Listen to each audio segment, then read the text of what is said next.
Hello, everyone, and welcome to this World Health Organization virtual press conference on November the 17th, 2021.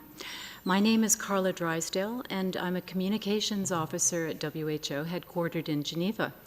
Today's press conference and special event will commemorate a landmark day of action for cervical cancer elimination and welcome groundbreaking new initiatives to end this devastating disease. At the end of the first hour, we will have a media Q&A, and we will invite media to stay, if they wish to, for the second hour, which will showcase activities around the globe on elimination efforts for cervical cancer. Among the speakers joining Dr. Tedros Adhanom Ghebreyesus, WHO's Director General, are 4 First Ladies from Rwanda, South Africa, Botswana, and Burkina Faso.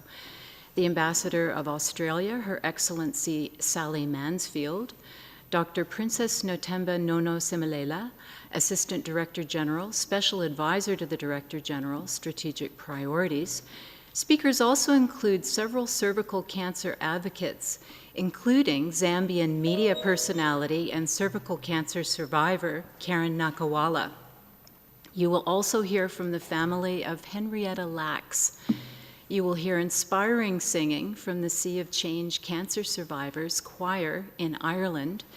And our speakers also include representatives from WHO partners, including Unitaid, FIND, the French government's L'Initiative facility, as well as from the University of Miami Collaborating Center.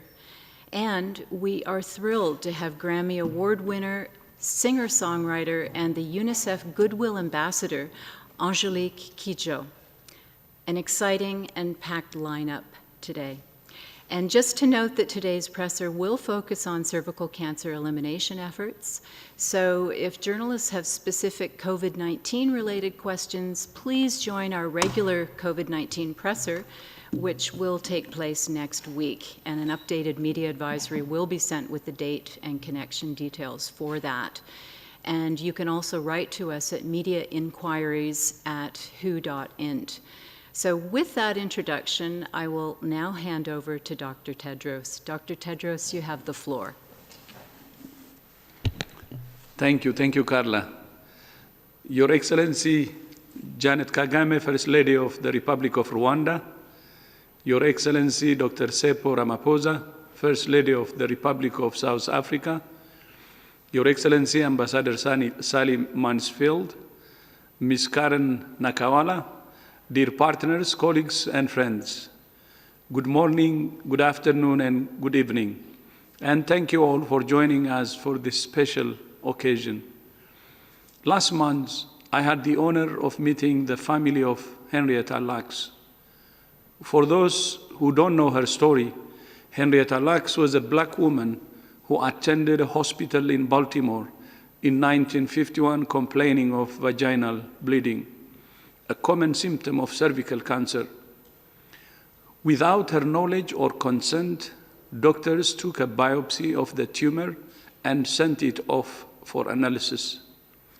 Those cells turned out to have a unique ability to survive and reproduce, and became the basis for research that has saved millions of lives, including vaccines against human papillomavirus, or HPV, the pathogen responsible for 99% of cervical cancers. Nobel Prizes have been won, fortunes made, and millions of lives saved from Henrietta Lacks' cell. But the injustice that was perpetrated on her persists for millions of other disadvantaged women around the world who lack access to the tools that were developed from her cells. Cervical cancer is the 4th most common cancer among women globally, but it's also almost completely preventable, and if diagnosed early enough, is one of the most successfully treatable cancers. This disease claims the lives of 300,000 women each year, 1 every 2 minutes. Like COVID-19, we have the tools to prevent, detect, and treat this disease. But like COVID-19, cervical cancer is driven by inequitable access to those tools. 79 countries that account for 2/3 of the global burden of cervical cancer are yet to introduce HPV vaccines because of high prices and inadequate supply. In low and middle-income countries, the incidence of cervical cancer is nearly twice as high, and the death rate is 3 times as high as in high-income countries. We see similar disparities among marginalized populations within many high-income countries. That's why 1 year ago today, WHO launched a global strategy to eliminate cervical cancer, with 3 targets to achieve within the next 10 years: to vaccinate 90% of all girls against human papillomavirus by the age of 15, to expand access to screening services for 70% of women, and to expand access to treatment for 90% of women with precancerous lesions and palliative care for 90% of women with invasive cancer. Like it has with so many diseases, the pandemic has caused setbacks to progress towards these targets because of disruption to health services. The proportion of girls globally with access to HPV vaccines has fallen to 13% from 15% before the pandemic. At the same time, there are encouraging signs of progress. In the past year, several more countries have introduced the HPV vaccine into national immunization schedules, including Cameroon, Cabo Verde, El Salvador, Mauritania, Qatar, Sao Tome and Principe, and Tuvalu. WHO has also pre-qualified a 4th HPV vaccine called Secolin, produced by Innovax, which we expect will increase supply and decrease prices. We have also seen innovations like self-sampling, which offers women the option of being screened for cervical cancer without a pelvic exam. Today, we're releasing WHO's evidence generation framework for artificial intelligence-based screening. But we need to do much more. Today, we're calling on all countries, all manufacturers of vaccines, tests, and treatments, all partners, and all civil society organizations to join us in our effort to make cervical cancer history. Henrietta Lacks didn't live to see the benefit that her cells have been to so many women around the world.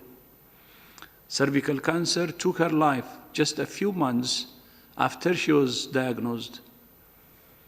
We owe it to her and to all women who have died with cervical cancer or are living with it today to make these life-saving tools available and affordable everywhere. Today, we are honored to be joined by 4 First Ladies from Africa who have seen firsthand the impact that cervical cancer has on women in their countries. First, it's my great honor to welcome Her Excellency Janet Kagame, the First Lady of the Republic of Rwanda. Madam Kagame, thank you so much for joining us, and you have the floor. Murakoze Chane, and you have the floor. Thank you, Dr. Tedros. Excellency Sika Kabore, Première Dame de la République du Burkina Faso. Excellency Tsepo Motsepe, First Lady of the Republic of South Africa. Excellency Neo Masisi, First Lady of the Republic of Botswana. And of course, Dr. Tedros Ghebreyesus, Director General of the World Health Organization. Excellencies, ambassadors, dear engaged partners, dedicated activists, allies, and friends, ladies and gentlemen, good morning, good afternoon, good evening. Thank you, Dr. Tedros, for reminding us that we have people following us from different time zones. I'm honored to be here today, 1 year into our commitment to implement a global strategy to to accelerate the elimination of cervical cancer as a public health problem. Fighting a crisis amidst another crisis is no easy feat. I commend the WHO for not pushing women, particularly those from the developing world, to the side as it weathers the storm of the COVID pandemic.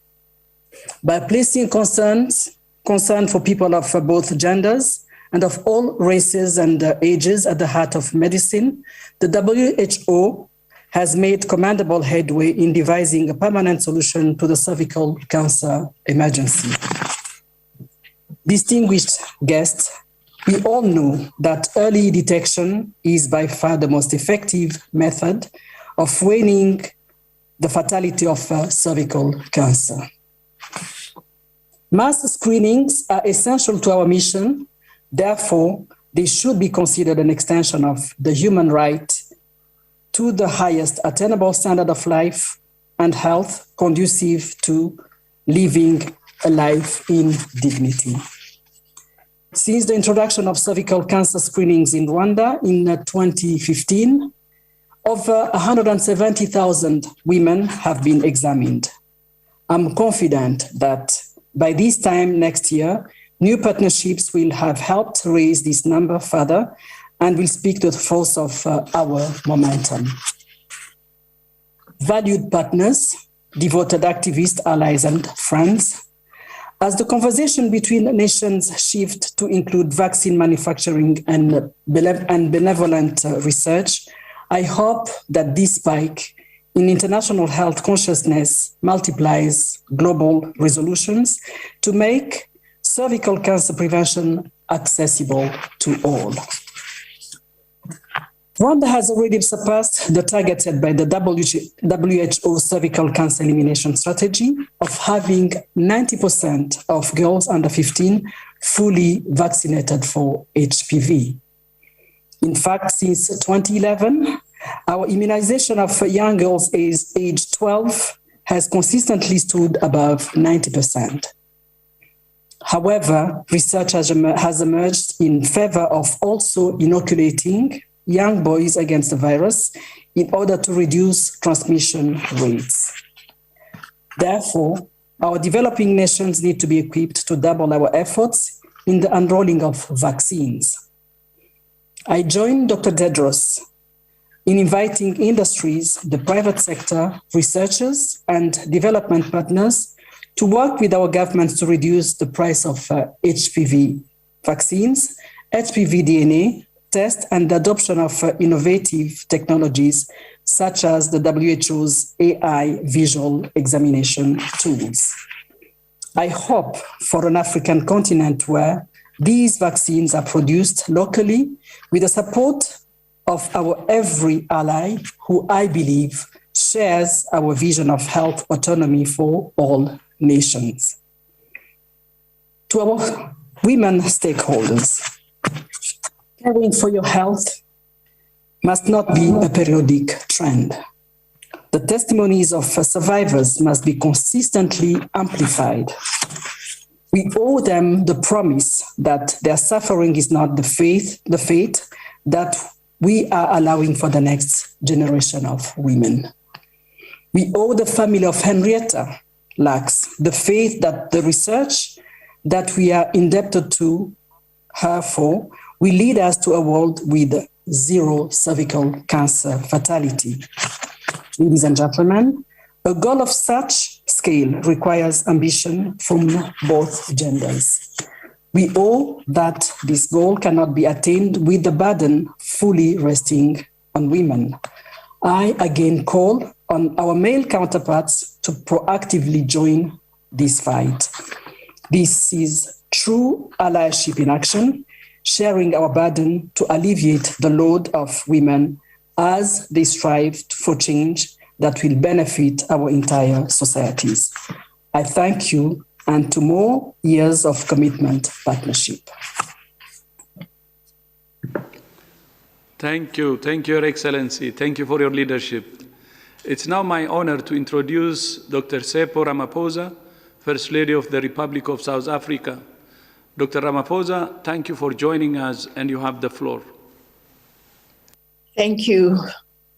Thank you, Dr. Tedros Adhanom Ghebreyesus, Director General of the World Health Organization, Dr. Nunu Simelela, Assistant Director General of the World Health Organization, Her Excellency Mrs. Janet Kagame, Her Excellency Mrs. Neo Masisi, Her Excellency Mrs. Adjoavi Sika Kabore, Ambassador Sally Mansfield, Ms. Carrie Nakawale, survivors and advocates across the globe, honored guests, ladies and gentlemen, good day.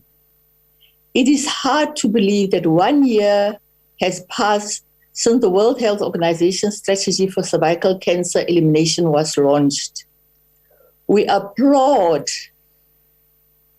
the ambitious goal that the strategy sets for lowering the incidence rate for vaccinating girls with the human papillomavirus, for screening women using the high performance test, and ensuring that women with pre-cancer are treated and those with invasive cancer are managed. The COVID-19 pandemic has had a profound impact on the program for many institutions, civil society or groups, governments, non-governmental organizations. The pandemic has taken a huge toll on human lives and human health and society.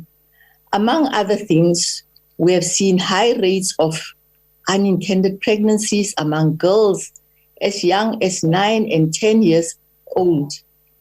We have seen high rates of gender-based violence. In cities across the world, we have seen women and their children begging for food at street corners. We have also observed the effects of the pandemic on mental health and people's sense of security and well-being. The disturbing truth is that the poorest, and particularly women and girls, have been the hardest hit. This has implications for our struggle to eliminate cervical cancer.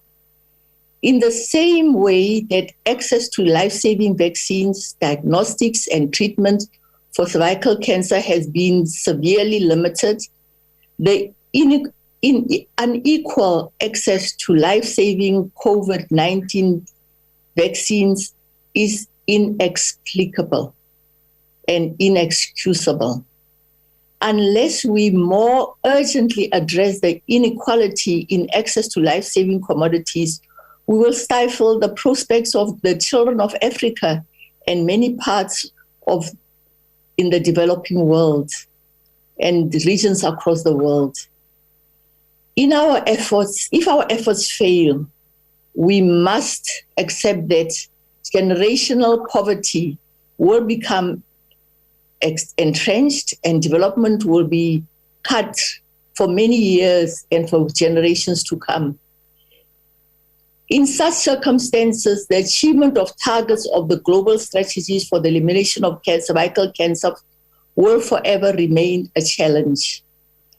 On the first anniversary of the global strategy, we must acknowledge that much good work has been done in every corner of our country and the continent, and that I commend the World Health Organization and its partners. What we need is a greater sense of urgency, greater equality and strengthened partnership between countries in the Global South and also between the Global South and Global North. We need to recognize the critical role of the advocates and survivors who continue to be the beacons of hope.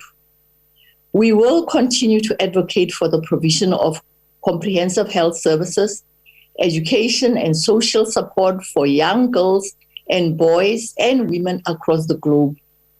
I wish you well in the weeks ahead and months ahead as we work for a world free from cervical cancer. Thank you for your attention. Thank you, Your Excellency. Thank you so much for your leadership. It's now my honor to welcome Her Excellency Sika Kabore, the First Lady of the Republic of Burkina Faso, who sent us this video message. Director General Dr. Tedros Ghebreyesus, Your Excellencies, First Ladies from South Africa, No, Rwanda, there and is, Burkina Faso, distinguished can you ladies change? and gentlemen, good day to you all. It is an honor and privilege to participate at this commemoration of the global strategy towards cervical cancer elimination, a significant moment when Botswana joins the global community to celebrate concerted efforts to eliminate cervical cancer. As we commemorate this day, we should not lose sight of the burden this disease and other NCDs continue to place on the world population, Botswana included. The latest evidence shows that cervical cancer continues to be the leading cause of cancer morbidity at 27% and mortality at 12% in Botswana. This is of particular concern for women who are HIV positive, as cervical cancer is both common and aggressive in this population. For the past decade, Botswana has been engaging at global and regional levels to harness guidance in the establishment of platforms for the effective and efficient screening, diagnosis, and treatment facilities for cervical cancer. All these interventions are geared towards preparing for the elimination of cervical cancer in the future, moving from epidemic control to total cervical cancer elimination. The global strategy for elimination focuses on three main areas, which are HPV vaccination, HPV testing, and successful treatment of those women with pre-cancer lesions and effective linkage in treatment of women with cervical cancer. Botswana has made tremendous progress in an effort to eliminate cervical cancer through targeted vaccination campaigns. The HPV vaccine coverage has been above 90% until 2019, when the country started experiencing supply challenges. Scale up to more visual inspection with acetic acid VIA sites is ongoing, with all the 18 regions covering at least 2 or 3 VIA and LEAP clinics. I am delighted to share the progress towards the adoption and implementation of the initiatives entailed in the global strategy for cervical cancer elimination are well underway in Botswana. Efforts to collaborate with Sekitumile Masire Teaching Hospital, which is aimed at research to establish better classification options for management of women with screen-positive results for HPV tests are ongoing. Synergies have been established with the civil society organizations who are key providers of HIV care to incorporate cervical cancer screening and treatment. We have the tools and the knowledge to eliminate cervical cancer. What we do with that is up to us. We can make choices that condemn women to a painful, avoidable death, or we can prioritize their health so that a future generation of women and their families look back with pride at the choices we made today. As I conclude, ladies and gentlemen, I wish to thank WHO for the model leadership, technical guidance, and support as countries commit to women's health, in particular, elimination of cervical cancer. I thank you all.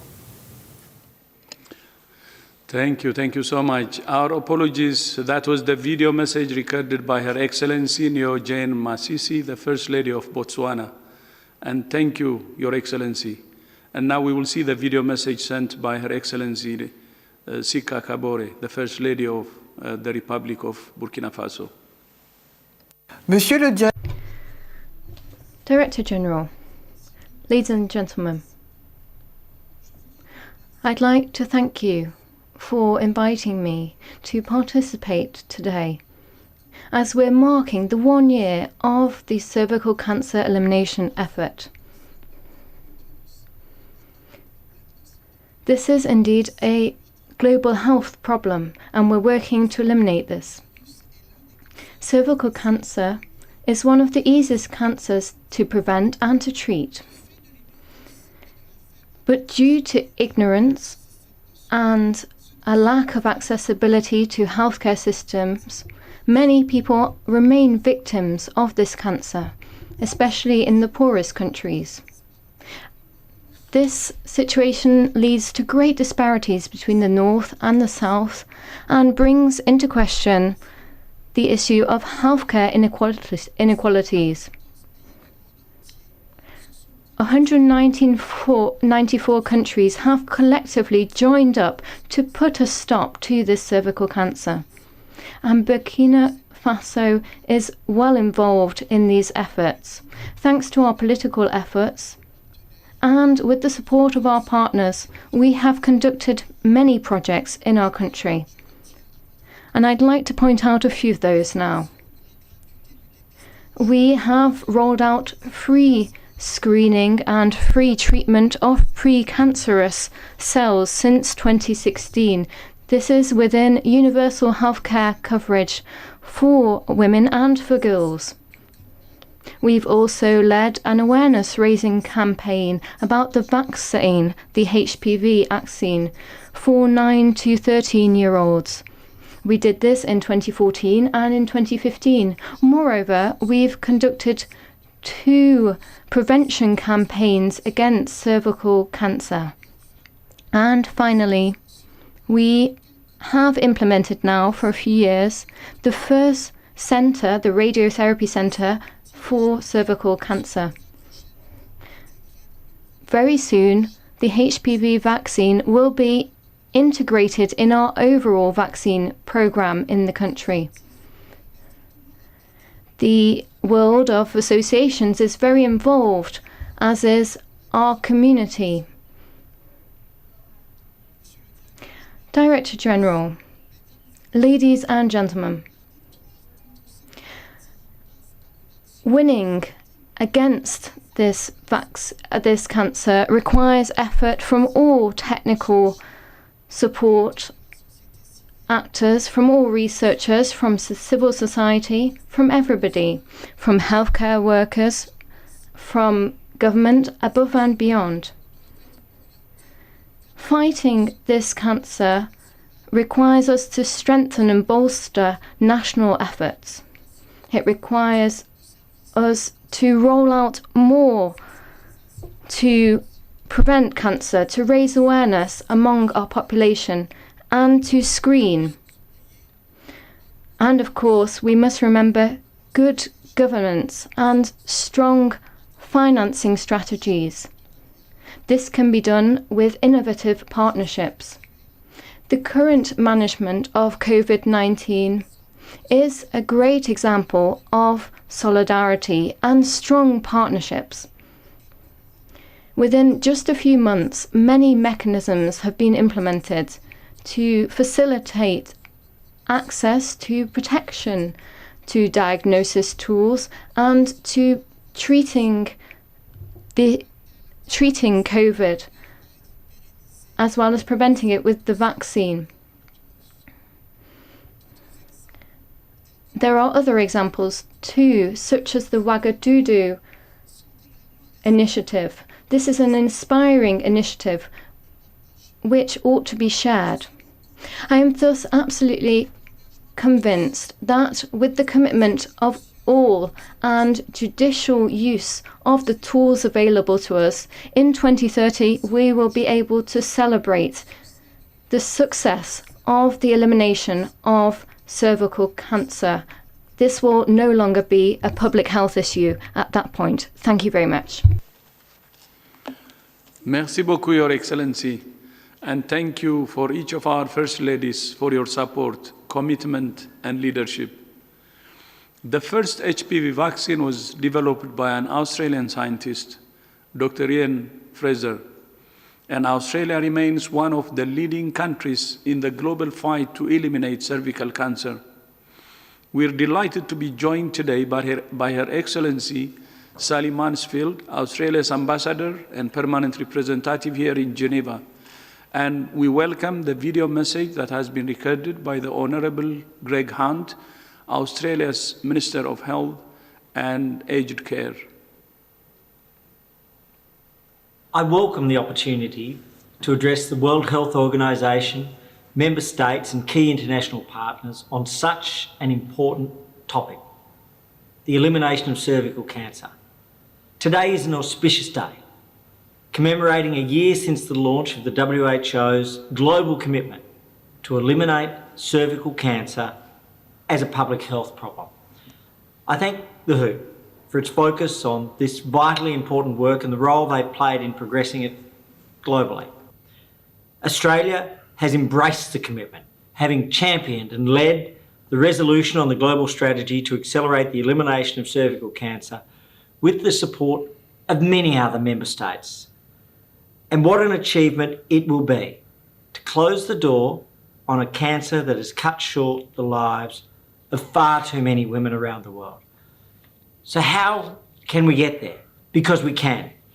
The tools to eliminate cervical cancer, vaccination, screening and treatment of pre-cancer, early detection and prompt treatment already exist. The next critical step is to scale up the implementation through domestic initiatives consistent with the global strategy. We need to continue to drive greater global efforts so that by 2030, all countries can achieve 90% HPV vaccination coverage, 70% screening coverage, and 90% access to treatment for cervical cancer, pre-cancer and cancer, and including access to palliative care. Australia will continue to work with the WHO to promote the immunisation, screening and treatment programs that have proven so effective at preventing and detecting cervical cancer. We especially look forward to working with our regional neighbours in the WHO Western Pacific region to develop a framework for the comprehensive prevention and control of cervical cancer. In relation to Australia, I'm deeply proud to announce that Australia is on track to eliminate cervical cancer by 2035. Our national cervical screening program continues to be central to preventing cervical cancer through early detection. Now, 30 years old, the screening program has halved the number of cases and mortality rate in Australia. The program screens with a simple test, now done every 5 years with checks for HPV, the common infection that causes almost all cervical cancers. And complementing the screening program is our HPV vaccination program, a vaccine developed in Australia that helps protect young people from getting a range of HPV-related cancers and diseases. Our government has just announced funding that will make self-collection of the sample for the cervical cancer test universally available from July 2022.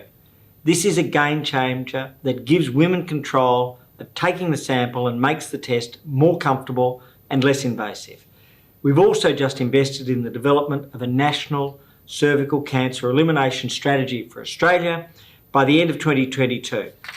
We are also funding Australia's largest clinical trial, the COMPASS trial, which will produce world-first evidence on the interactions between HPV vaccination and HPV-based screening.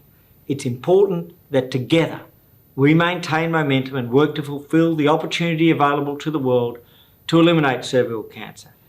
We have both the will and the way to achieve this goal. I once again thank the WHO for its ongoing technical focus on this important work and reiterate Australia's profound commitment to this cause. Thank you, Honourable Minister, and my thanks to Australia for its leadership and ambition.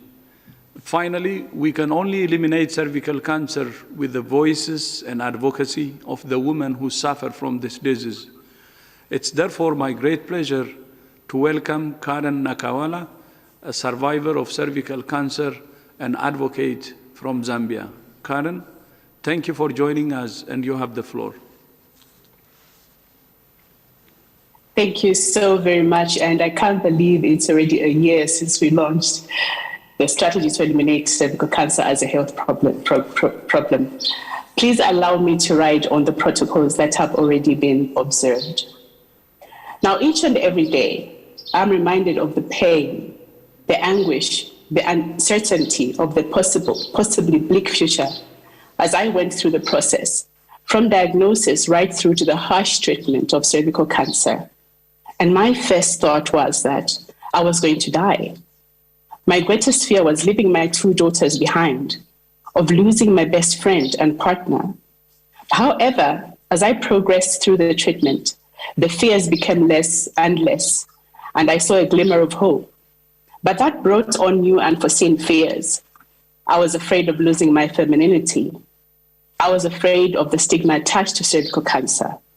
I was afraid of what my life would be like after cancer.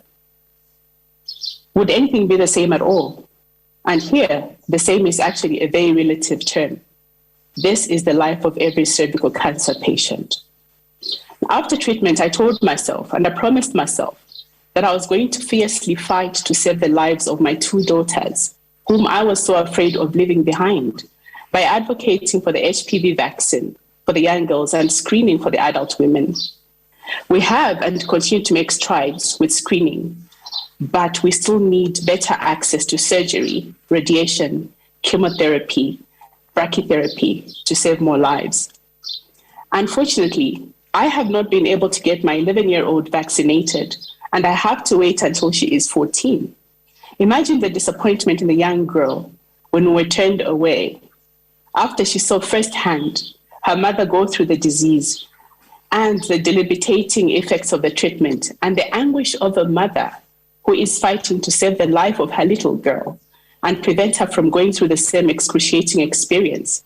Now, this is the real-time and real-life scenario in most low and middle-income countries where the vaccine is literally rationed and not readily available in comparison to developed countries where our friends have a choice whether to vaccinate their children or not, despite the abundance and the availability of the vaccines in their countries. There is need for the equitable distribution of the vaccine if we are to eliminate cervical cancer. And by the way, we are all very actively engaged in the elimination of cervical cancer globally, not just in one geographical location. We all know that 19 out of the 20 countries with the highest burden of cervical cancer are in Africa, yet they are the ones with the least access to the HPV vaccine. Until and unless this trend is turned around, the global fight against cervical cancer will remain but a slogan. COVID-19 has brought about its own very serious challenges. While the aim has been to try and keep everyone safe by limiting movement, it means that there has been very limited access to screening services and a very low uptake of the HPV vaccine. In the eastern part of my country, for instance, we are battling with teenage pregnancies. Girls as young as 10 years old are falling pregnant before they can even access the HPV vaccine. The odds are highly stacked against them because of their early sexual debut. By the time they are 20, most of them will have gone through multiple pregnancies and will no doubt be exposed to HIV, clearly making them quite openly susceptible to cervical cancer. Yes, it is imperative that we have the global population, we save the global population from COVID-19, but we need to bear in mind that cancer does not stop. The same efforts we are seeing in trying to end COVID-19, we need to see the same efforts applied to eliminate cervical cancer because it is preventable. When the World Health Organization launched the strategy to accelerate the elimination of cervical cancer, I saw hope. I saw a light at the end of the tunnel. I saw practically a door opening wide towards saving lives. However, this light can and will remain a candlelight flickering in the wind until the HPV vaccine is distributed, accessed, and is readily available for all girls without prejudice between the ages of 9 and 14 throughout the world.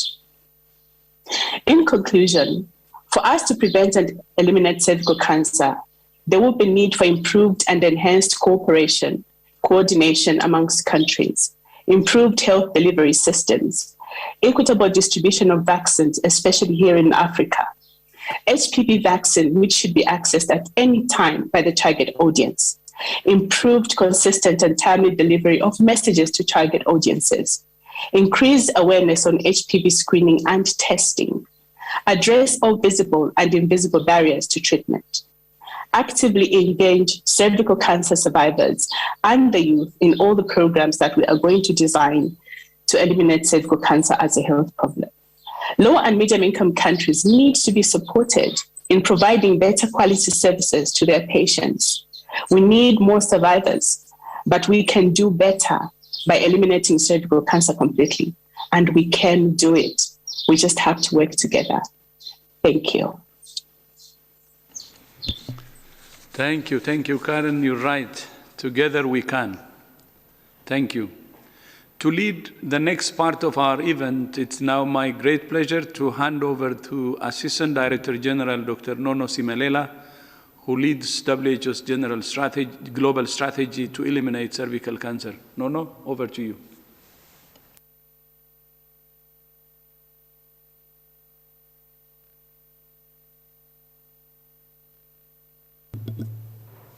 Thank you.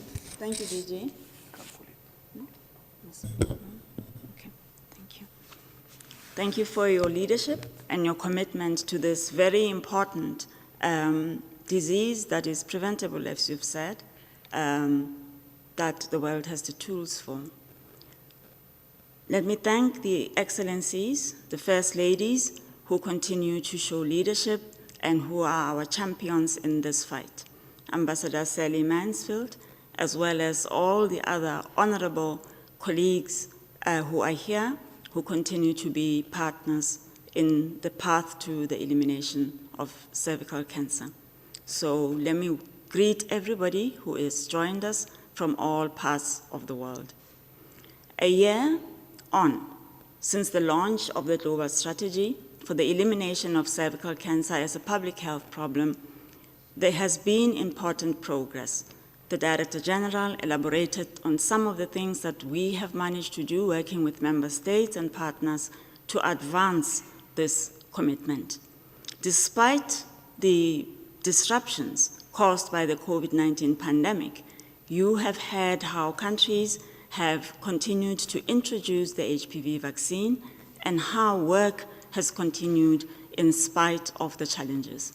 WHO has responded to requests for support from our member states with technical assistance, as well as with all the technical products that are available that will support countries in implementation.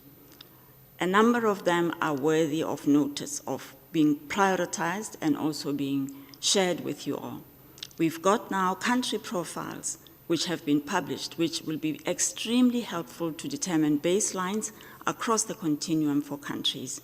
We've got as well new guidance specifically for screening and treatment of cervical cancer among women living with HIV who are a particularly vulnerable group. Risk here has increased sixfold for women living with HIV. Therefore, to have a guideline that shows us that we need to screen early, to intervene early, has been extremely helpful. We've got now innovation, as the DJ has mentioned, with artificial intelligence and easy tools to ablate and to treat women with pre-cervical lesions. So we are focusing also on helping countries through our partners who are focusing on dealing with advanced cervical cancer, radiotherapy, chemotherapy, and palliative care. So the continuum is intact. The tools are available. The tools are but tools. They need people, they need resources, and they need very dedicated expertise at the delivery level. So we must continue to encourage our healthcare providers to integrate these tools, but also to support them, because there is so much that healthcare providers on the front line need to do. We are extremely excited that the advocates across the world continue to champion this very, very important disease. And I am very, very, very excited that our partners, who also contribute so much through their dedication, through their commitment, are here today to tell us about how they will continue to support this work and their own political commitments, resource commitments, and the things that they will really put on the table to change the narrative on cervical cancer. And here with us today, I am very, very excited and happy to introduce Philippe Duneton, who is the Executive Director of Unitaid, our partners who've done a lot for us in terms of diagnostics and treatment. Over to you, Philippe. Thank you very much, Dr. Nono. Excellencies, First Ladies, Dr. Tedros, Madam Ambassador, dear colleagues and friends. Unitaid is very proud to be here today, and also to have a response to the call so for do we have action. to stay right here? Yeah, yes. This is it. I lost it again. Yeah. Yes. So I was saying that United is very proud to have responded to the call for action for elimination of cervical cancer. And I just want also to have a thought for a friend I lost. She was 34 and died from cervical cancer, leaving 2 kids. And also for all the women who are dying or suffering from cervical cancer in the world. And I think one key word is inequity. I think in that case it's obvious. 9 out of 10 women who are dying from cervical cancer are in fact from the low and middle income countries. So for us it's absolutely important. We have invested 60 million of dollars with 2 grantees, CHAI and Expertise France, supporting intervention in 14 countries in 3 continents. As mentioned, I think that the access to care, in particular in Africa, was a challenge and still a challenge. And I think it's important to say that in real life it works. In addition to the vaccine, for sure, because we need to have access to vaccine, but test and treat is working. That's our experience. It is organized around the training of nurses, but also the availability of tools. Diagnostic is absolutely key, and detecting the virus directly increase the level of quality of the screening, including self-test. I will come back to that. But also treat, and it can be done in one go, which is also very important. So we have demonstrated that it's feasible in low-resource settings. We have demonstrated that we can decrease the price of the test by 40% and also 50% in the tools used for thermoablation, for example, and it can be done on a very decentralized way. Unfortunately, like the world and we all live this situation with COVID-19, it has been slower than expected. But I can say now that even if we have test more than 2,000 women, we believe that by the end of 2022, we could be on track and to treat over 1 million of women by the end of next year. So it's encouraging. We have seen that even if it was slow at some point, it was resilient. The way the people and the healthcare workers have been trained is absolutely key. We have trained more than 6,500 professionals to do that, and I think that it's absolutely key. The other thing we have learned, even with difficulty here with COVID-19, is the importance of self-test.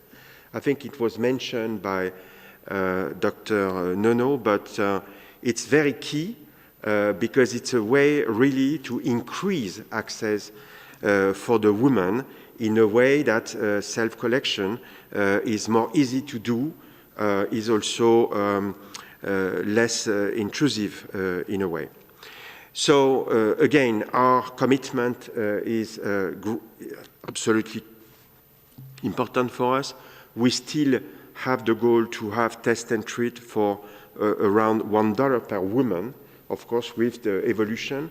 I think that you release the guidelines for artificial intelligence as part of the grant. We hope that we can develop that because it will be a key element to achieve this goal. And to finish, I think that I will also say how we appreciate the strong partnership with WHO and partners and the leadership, Dr. Tedros, of your leadership, but also your team that we are really closely working together.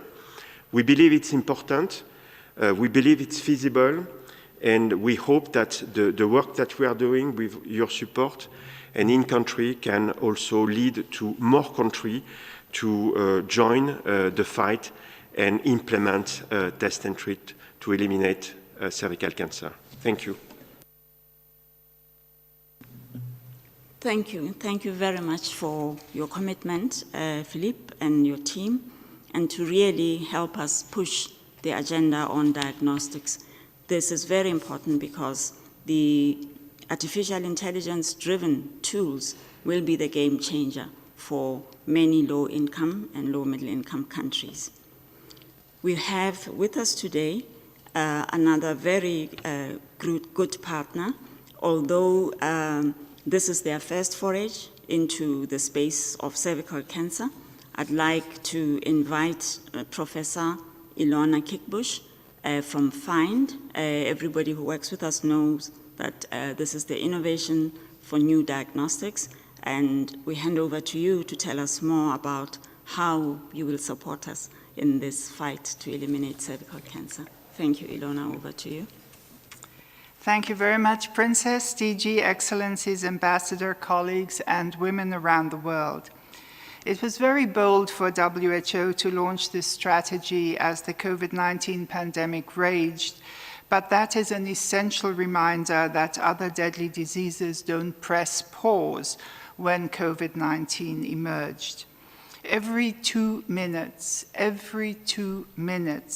woman dies from cervical cancer. Those are daughters, mothers, sisters, partners, wives, and friends. We've heard that from other speakers at this meeting today. Every single loss is preventable. Every death is too much. You know that the WHO Global Strategy sets out a clear plan, the 90-70-90 targets, which are ambitious but clearly are achievable.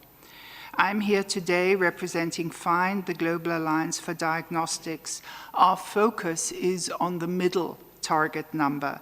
70% of women should be screened with a high-performance test by the age of 35 and again before they turn 45.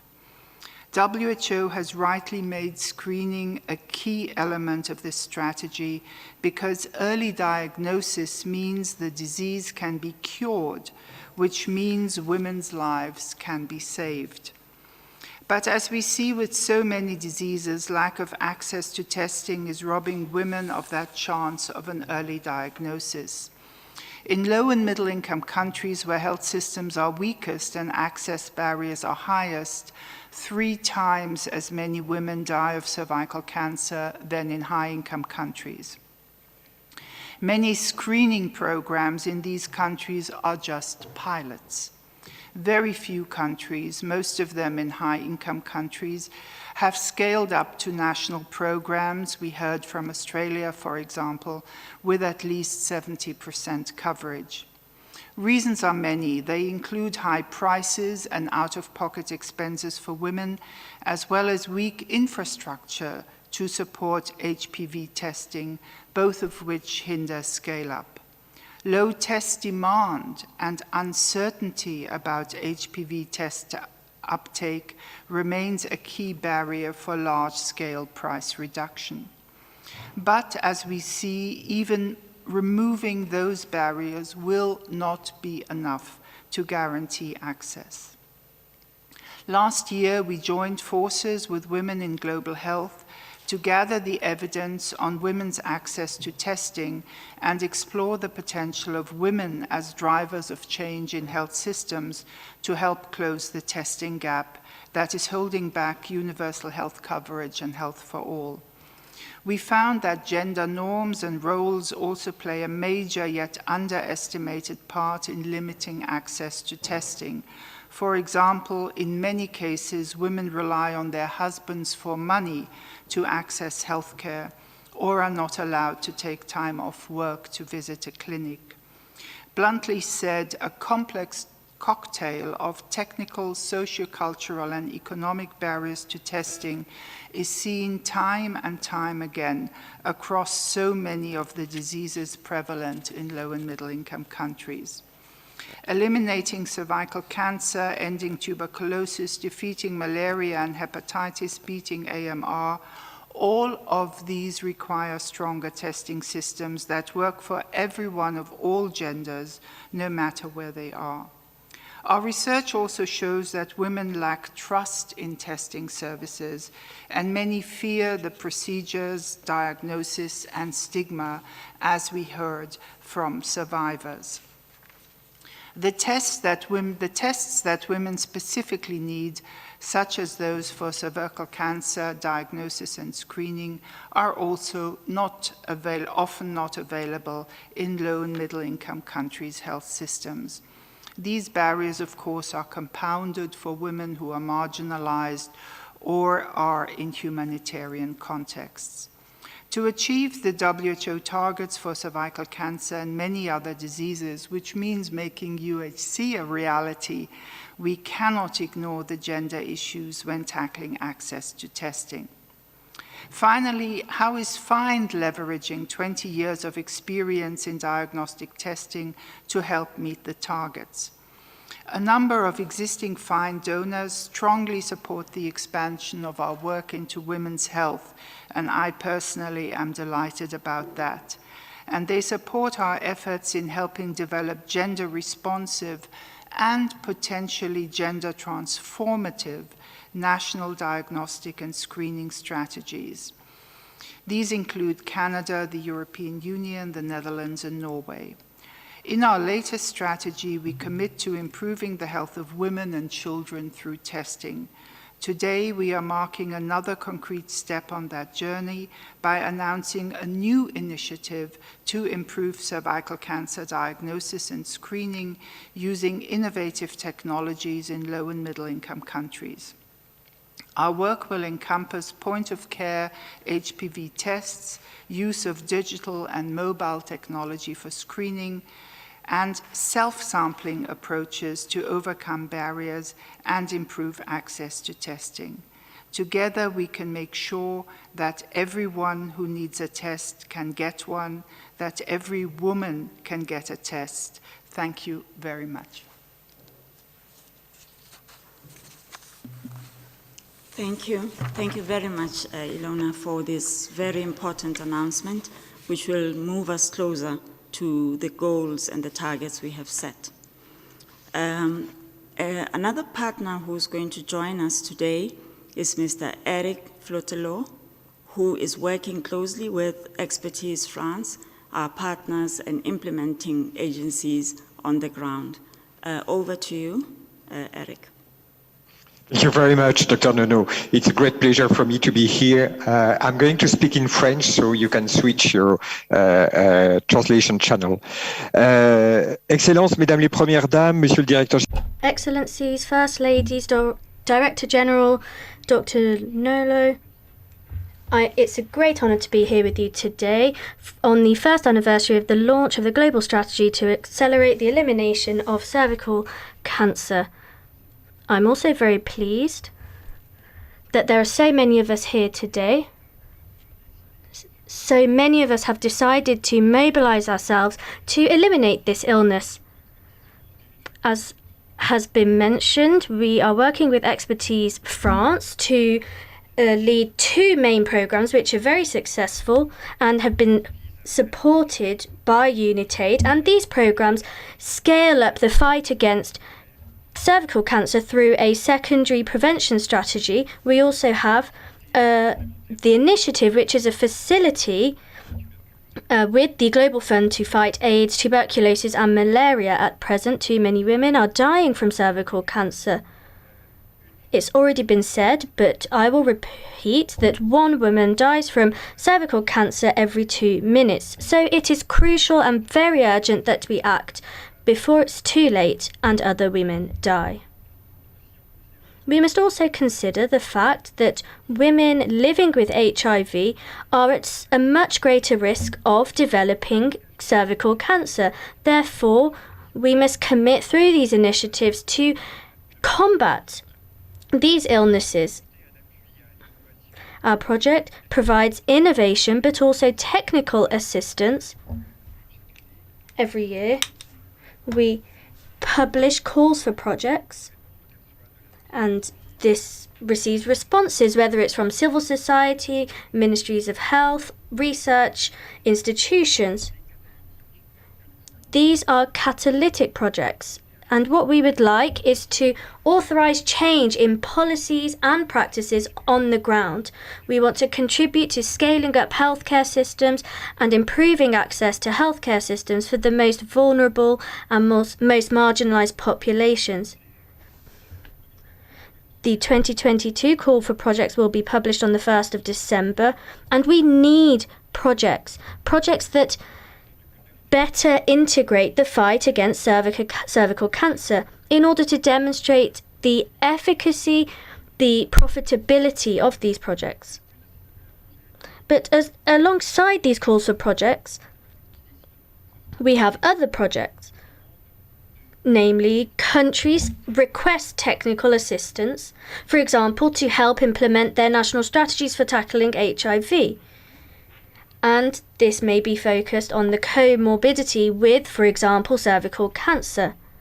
This is possible throughout the year, and every month the initiative allows this possibility.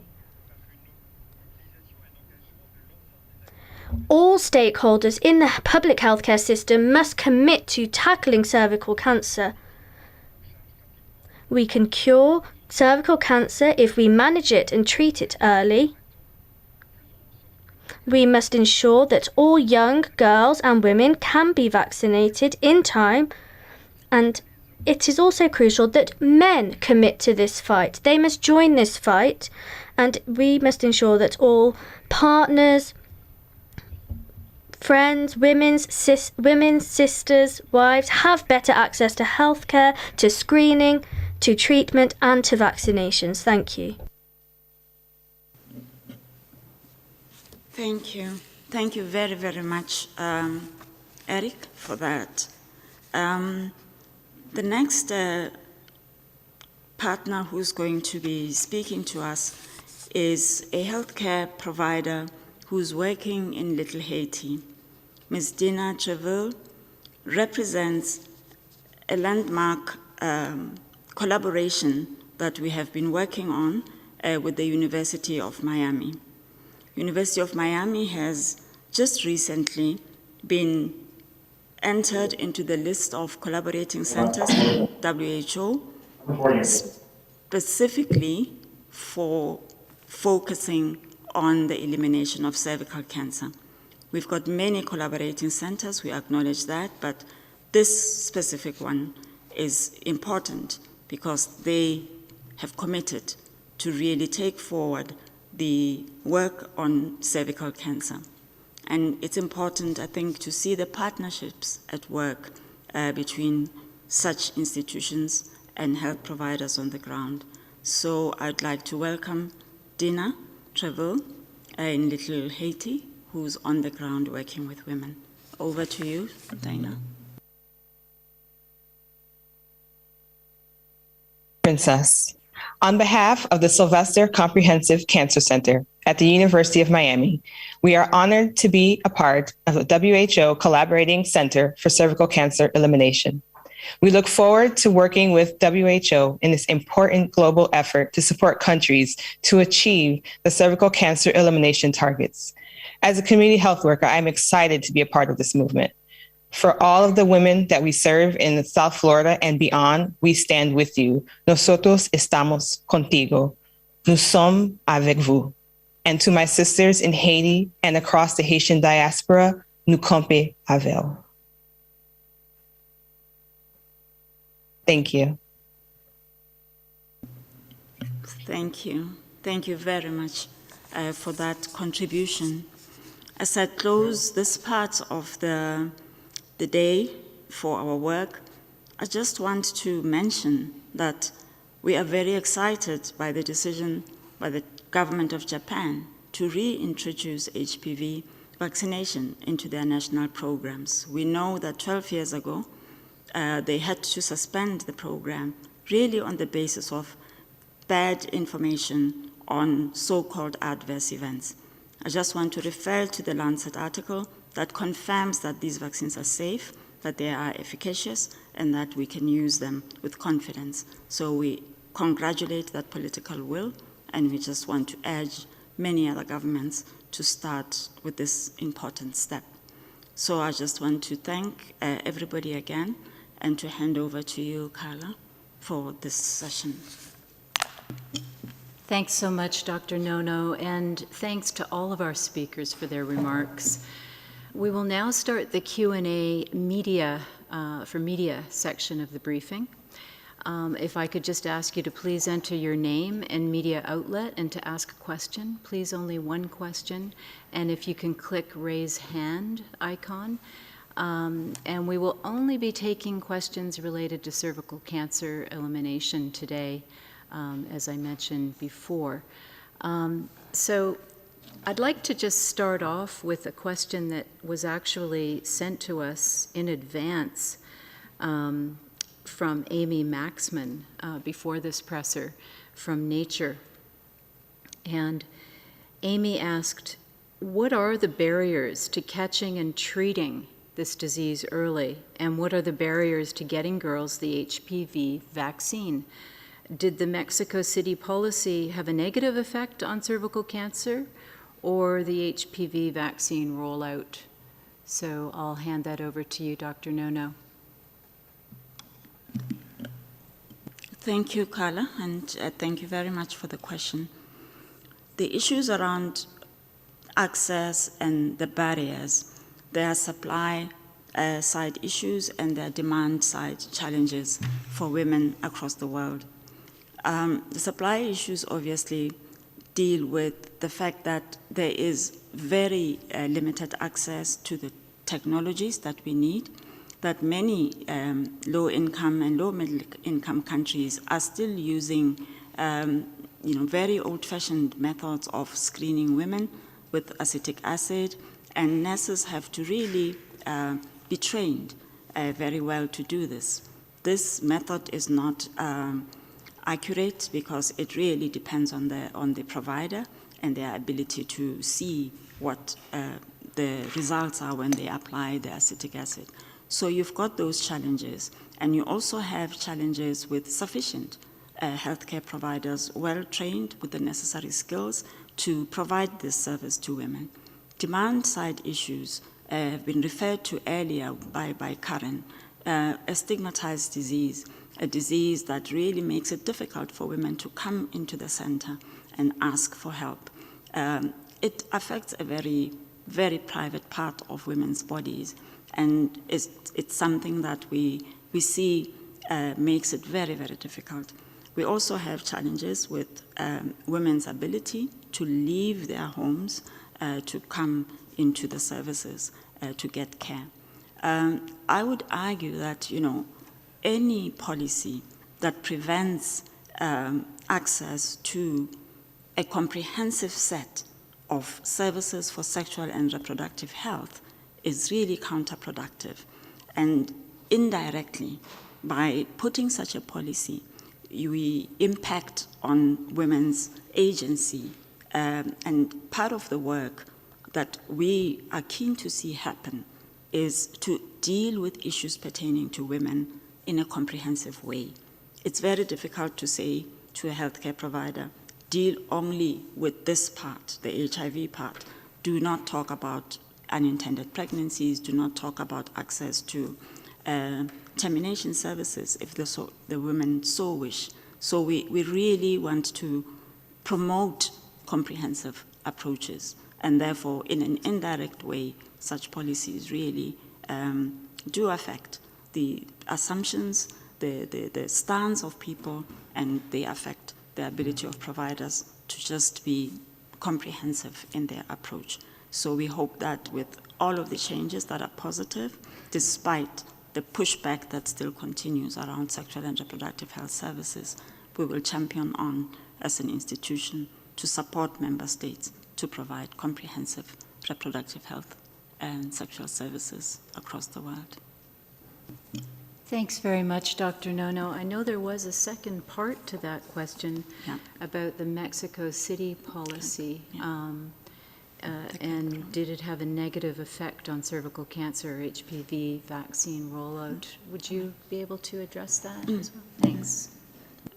I think of what I was trying to elaborate is that the Mexico gag rule was a step back because it's a small part of the comprehensive approaches that we're looking for. So inadvertently, you do affect uptake of services, because now what you're doing is compartmentalizing women's lives and saying, you know, this part of your problem, we have a policy that says you can't get access, but everything else we can do for you. And that is something that I really believe was negative.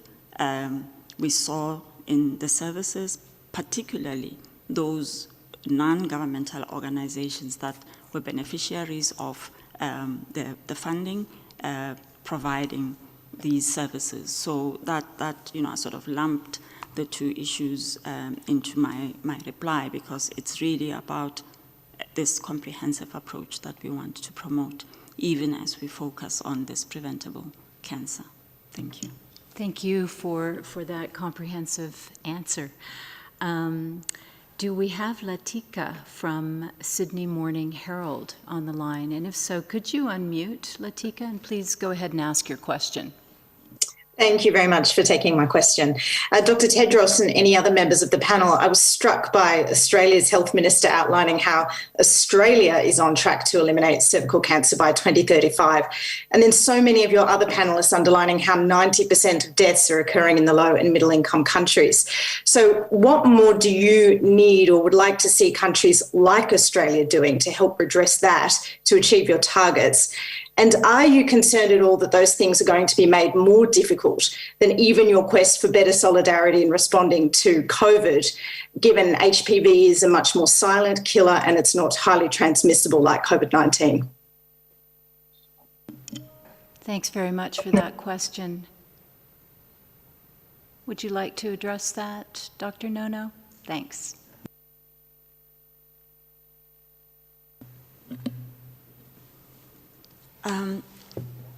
What we expect from countries that have moved so much closer to the target is the support that we have seen come through from Australia, championing the resolution and making sure that, you know, we arrive at this first year anniversary. Relationships between countries that have the means, that also have the wherewithal to do this, and countries that are really lagging behind is what we are seeking to achieve. We would like to see more work being done with North-South collaboration. We expect that support, and we know that it will come through. I think it's very exciting to hear these new announcements, because even within Australia, we know that there are women who still have challenges with access. We're learning lessons from how they are dealing with the indigenous populations, because these are part and parcel of the challenges, mainly in lower and lower middle income countries. So we look forward to Australia's support, to their example, their exemplar in how you deal with these things. And we have even the professor who DG referred to, who identified and developed this vaccine, working on the expert group. So it's about knowledge sharing, it's about partnerships, it's also about examples for other countries of how you reach the targets to eliminate cervical cancer. So we work closely with Professor Fraser and many others in Australia to help us support other countries. Over to you, DG. Yes, would any of our first ladies who may still be on the line, would you like to come in here and comment, please?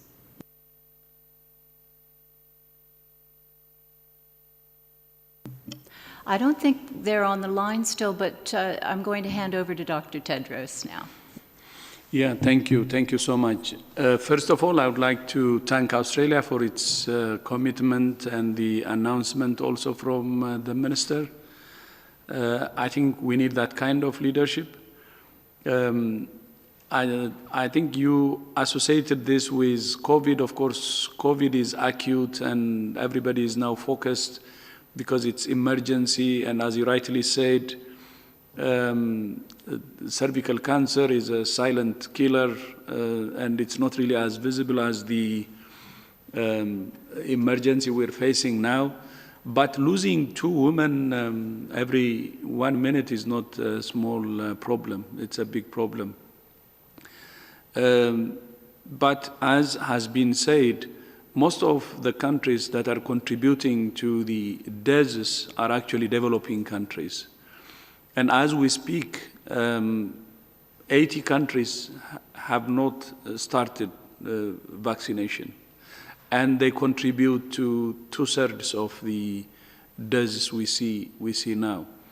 So going forward, what can countries do and follow Australia's example is, one, to take the 90, 70, and 90 target as their target. That's the first thing to do.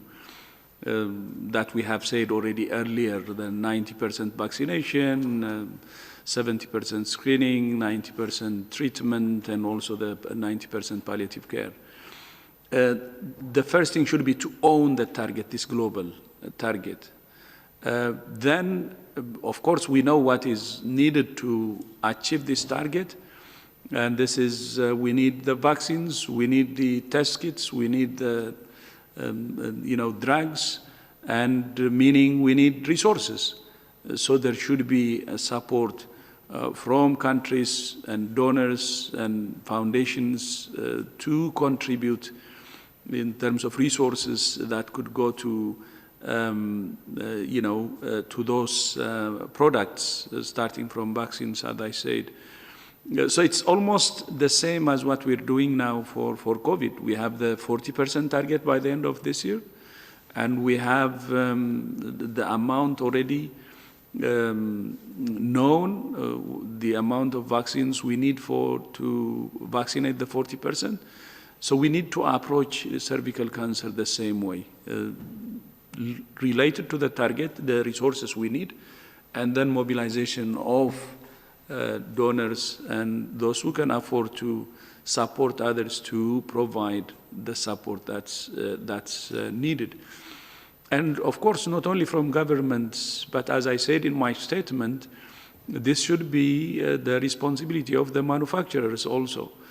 We need access to the treatment, access to vaccines, access to the test kits, and the role of the manufacturers is also very, very important. And that's why, by the way, we took Henrietta Lacks as a reference. Her cells are being used, and the cells actually impacted the world in many positive ways. And I think we should remember her, which didn't have a chance to survive because there were no tools. But now, because of her, we have tools.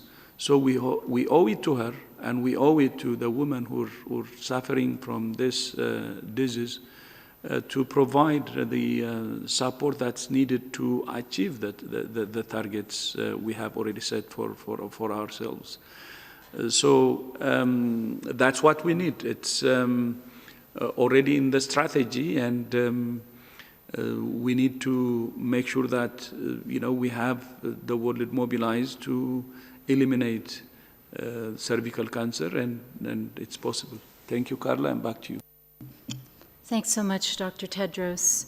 And you mentioned Henrietta Lacks, and in this next section of today's program, we will be hearing from members of Henrietta Lacks's family, so that will be really exciting. So I'd like to just thank all of our speakers today, and also to the journalists who stayed on and joined us. Also, a huge thanks to our interpreters, as always, and we will be sending post-presser links. We've already sent media to our global media list, the press release. And if you have any further questions for media, please do write to media inquiries with an I at who.int.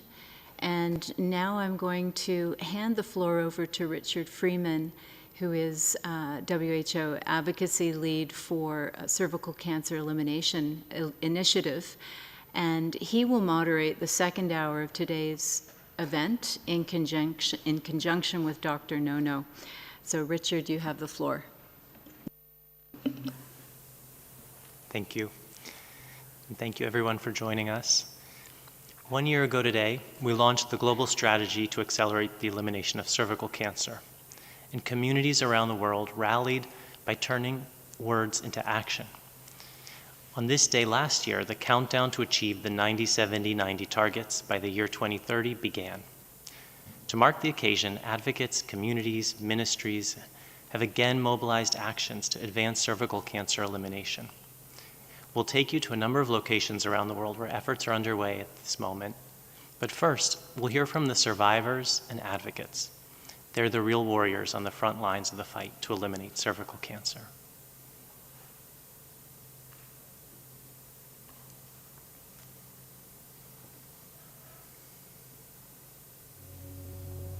How do I describe myself?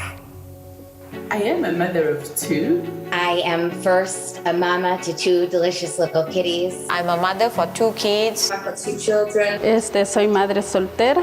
Tengo 3 hijos. I'm naturally a very happy person. Busy, always busy. I'm working in florist. Vendo tortillas y pupusas los fines de semana. I live in Mazapuka, Zambia. El Salvador. Malaysia. Lusaka, Zambia. The United States. I'm a cancer survivor. I am a cervical cancer survivor.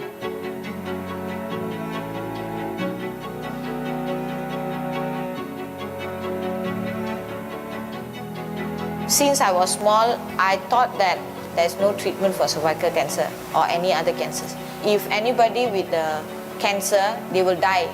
Para mí era como una película, ¿verdad? Que como una pesadilla, porque la verdad yo no sentía nada. Ya al darme cuenta de cuando me dieron resultado de todos los exámenes, pues era una realidad de que sí existía esa enfermedad. I was diagnosed with stage 2B cervical cancer when I was pregnant with my second baby, my son Arthur.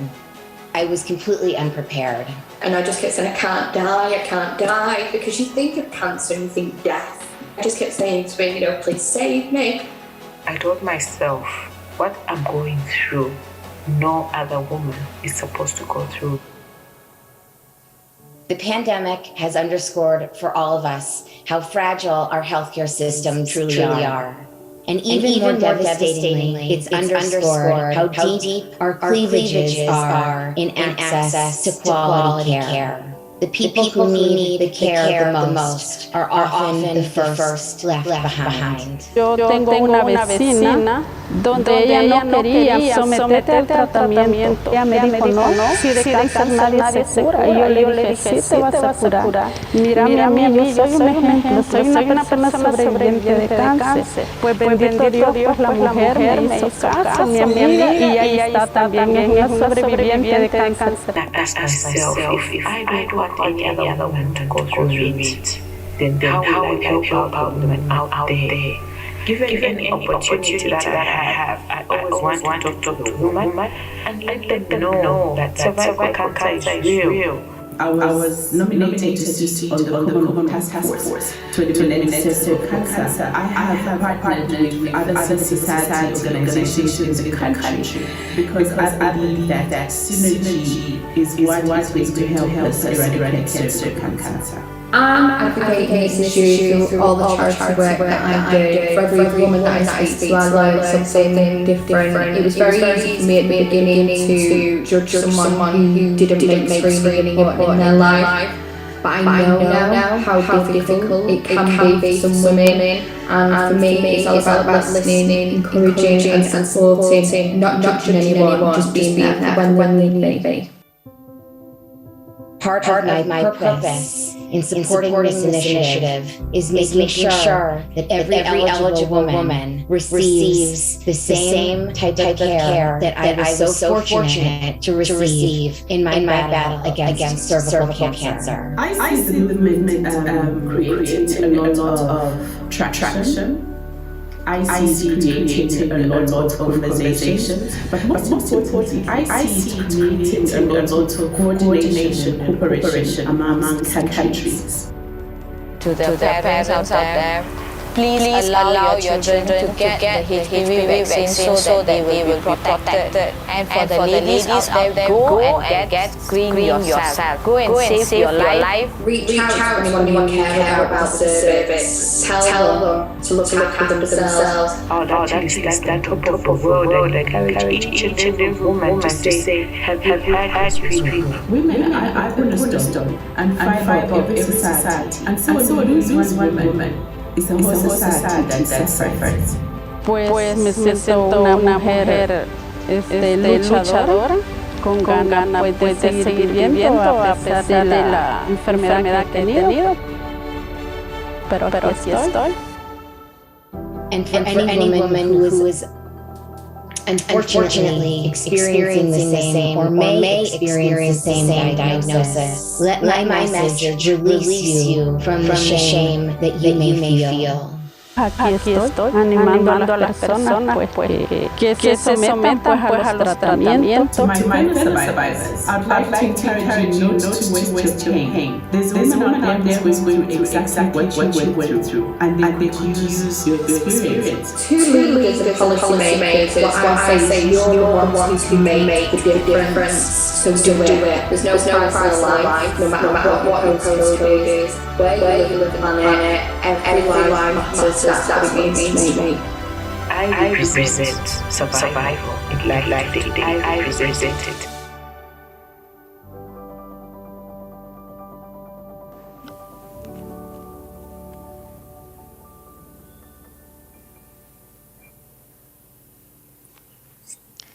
The color for cervical cancer awareness, and now the color for elimination, is the color teal.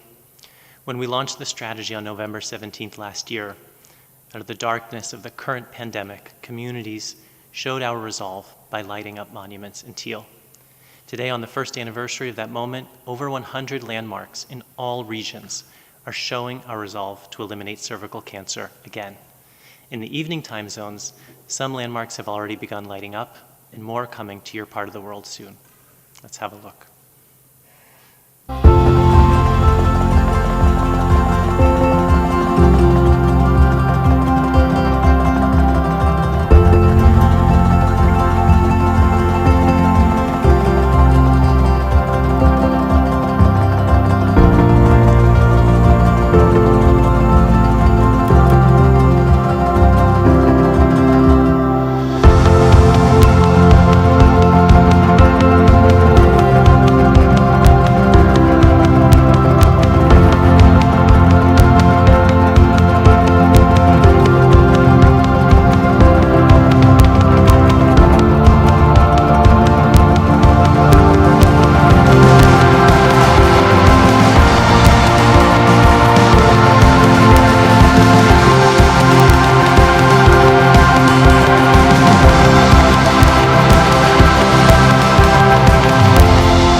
This year, the Director General honored Henrietta Lacks posthumously with an award to recognize her life and her legacy.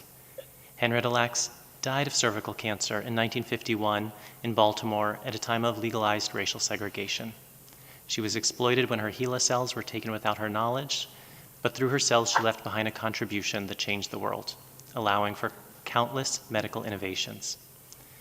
The Lacks family is back with us today, and they're mobilizing action for cervical cancer elimination in their community. We'll now go to Baltimore to her great-granddaughter, Veronica Robinson, who's with us on the line. I join you from the lab, where I honor my great-grandmother's legacy and her HeLa cells from the bedside. Her cells have not just had an impact on our family, but has had an impact on the world. From polio, HIV, COVID, and HPV, even IVF, my great-grandmother has had a huge impact on the world. As we continue to celebrate our Henny, the mother of modern medicine, through HEALA 100, the Henrietta Lacks family-led initiatives has 4 objectives. Celebration. Help us celebrate my great-grandmother, Henrietta Lacks' legacy by reclaiming her story 100 to ensure her contributions are recognized and the impact of her HeaLa cells are honored, not just in our family, but worldwide. Conversation. Through HeaLa 100, the Lacks family-led initiatives, we've been facilitating conversations to educate the next generation on Henrietta Lacks' impact by amplifying trusted voices while advancing diversity, equity, and inclusion. Collaborations.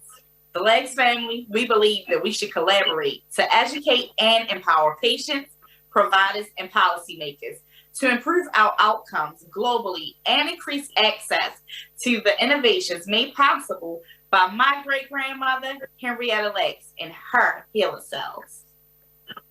Mobilization. Mobilizing through the arts, advocacy, education, and science to honor Henrietta Lacks' legacy around the world while promoting health equity and social justice. And next, you'll be hearing from my sister, Victoria Baptiste, our family's first RN, frontline worker, who will be joining you from the bedside. Today on Cervical Cancer Elimination Call to Action, I will be using my call to action here as a nurse in the clinic.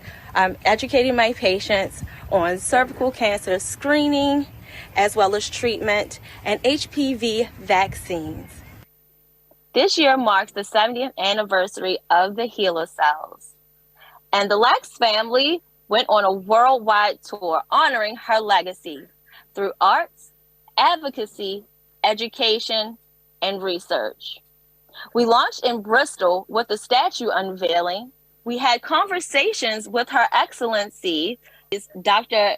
Sinkafi Bagudu and Dr. Amina Abubakar Bello, as well as Karen Nakawala of the Teal Sisters in Zambia. We then went over to be honored with a wonderful award in Geneva with the WHO. And today, the Lacks family is proud to announce the first steps to eliminating cervical cancer. We will be hosting a listening summit, including survivors, providers, caregivers, community leaders, patient navigators, and clinicians like myself to listen, learn, and identify barriers and solutions. So I want to turn it over to my cousin, Alfred. My family is honored to join the World Health Organization because we know, and no woman should be denied these vaccines that were created by the HeaLa cell. And the Lacks family is demanding access for all women, all girls, all boys, and all communities around the world. We all stand together in solidarity to eliminate cervical cancer once and for all.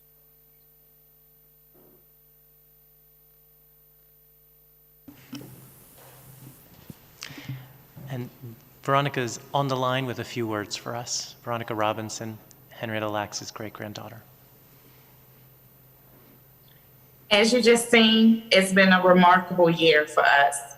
Thank you to Her Excellencies, Dr. Tedros, Dr. Nono, and Richard. On behalf of Henrietta Lacks family, we are honored to be here today, again, with our friends from the World Health Organization, global leaders and advocates on this Cervical Cancer Elimination Day.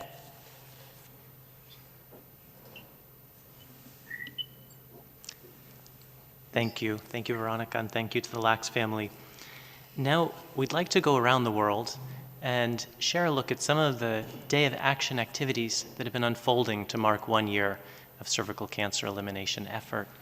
And we're going to begin with the Western Pacific region, but to get us started, I have the honor of giving the floor to the Ambassador of Australia, Her Excellency Sally Mansfield, for a few remarks.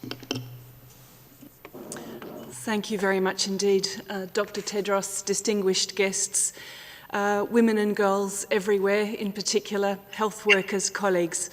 Australia is really proud to be here to reiterate our support for cervical cancer elimination worldwide.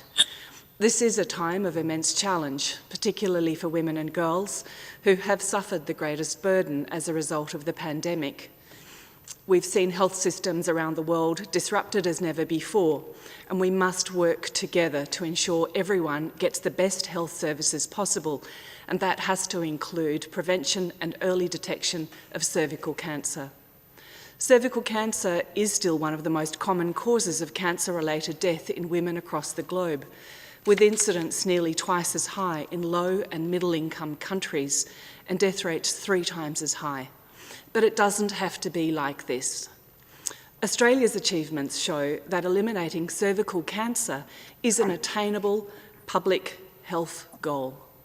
Since we started national screening back in 1991 and rolled out HPV vaccination in 2007, Australia has halved the number of women who die from this insidious disease, and we're on track for elimination by 2035. As the Director-General and the other eminent speakers before me have emphasised, we have the knowledge, we have the tools to stop women suffering and dying from this preventable disease. This is why Australia supports so strongly the development of the global strategy and why we are working so hard to implement it. We know where the highest burden of cancer sits. It sits in the developing world. Within Australia's region, the Indo-Pacific countries, Australia is working to implement the WHO global strategy with partners including UNFPA, IPPF and Gavi to strengthen services and support the regional rollout of HPV vaccines. We've just heard from a number of fabulous women who have survived. They're speaking out, they're speaking up, and that makes these women extraordinary. If we seize the opportunities that are within our reach now, girls who are born today, girls who are born this year, will live to see a world free of cervical cancer. Let's make this our legacy. And as Dr. Tedros said, together we can. Thank you.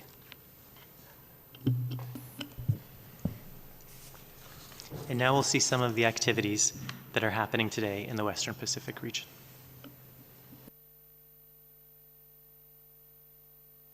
On behalf of Malaysia and Rose Foundation, I'm very pleased to be able to share with you all the community effort and how we as Malaysians have come together to celebrate the first anniversary of the global strategy to eliminate cervical cancer.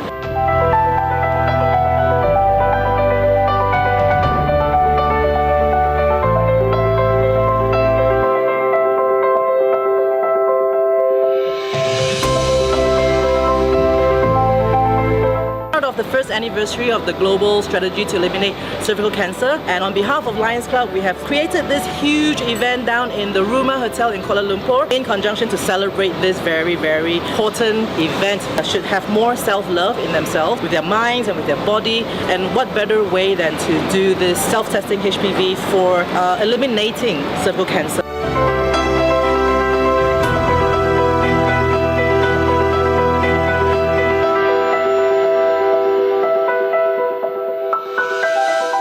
In the coming years, in the coming months, what we hope to do is to continue to implement program roles with strategic partnerships, not to reach out to women all over Malaysia. In conjunction with the celebration of the first anniversary of this movement, Malaysia is working towards a cervical cancer-free nation with the National Action Plan getting lined up.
While we focus on cervical cancer elimination, we also must not forget the physical pain and suffering that the disease brings.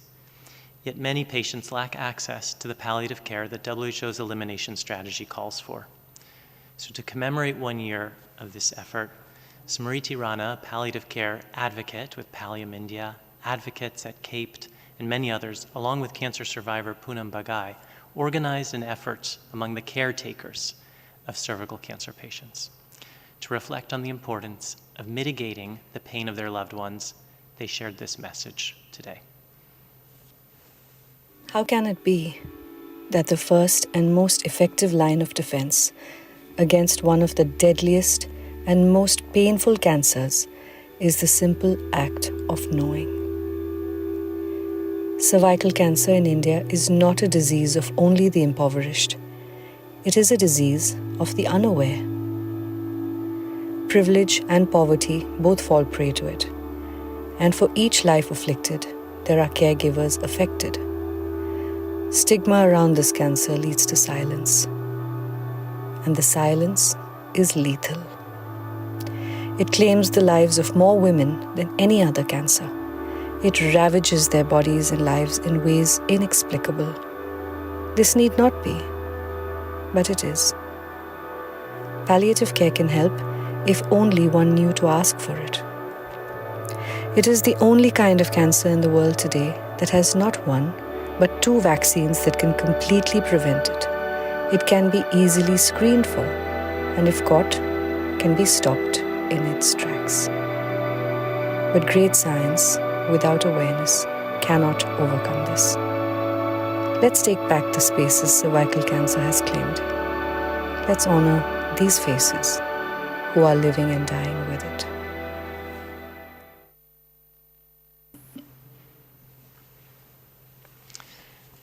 The message indicated 2 HPV vaccines, but as we noted earlier in the press conference, there are more options globally. We'll now move to the Southeast Asia region, where Sutapa Biswas at Cancer Foundation of India shares an update on some of the progress made in and around Kolkata in this first year. And Dr. Nirja Batla, a member of the Director General's Expert Group for Cervical Cancer Elimination, will share some exciting activities happening today for the Day of Action. How can it be that the first and most effective line of defense against one of the deadliest and most painful cancers is the simple act of knowing? Cervical cancer in India is not a disease of only the impoverished. It is a disease of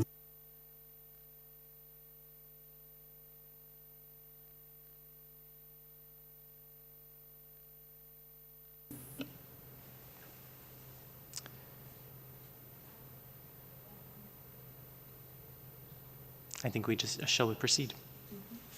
Okay. of the unaware.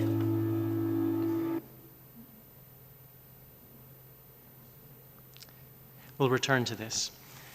So to continue, it's now my great pleasure to introduce an extraordinary champion for women and children all around the world, 4-time Grammy Award winner and UNICEF Goodwill Ambassador, Angelique Kidjo. Excellencies, Minister, and everyone joining from around the world. 1 year ago, we were together for a historic moment when the world committed to eliminate cervical cancer and to stand up for women's health. This is a time to remind each other of how important it is to stay the course. I am encouraged by the Day of Action today in countries all over the world, even during the pandemic. And I salute the brave cervical cancer survivors who have shared their stories and advocate for their sister. Women like Karen, Mazugio, Eve, Nanthini, Kanchan, and Obiageli. This has also been a hard year. The pandemic has prolonged many disruptions to health services, to livelihoods, to schools. It is a further injustice that the tools to stop the pandemic have not been shared equitably with many African countries. When it comes to women's health, that is especially troubling. Even before COVID, of the 20 countries with the highest burden of cervical cancer,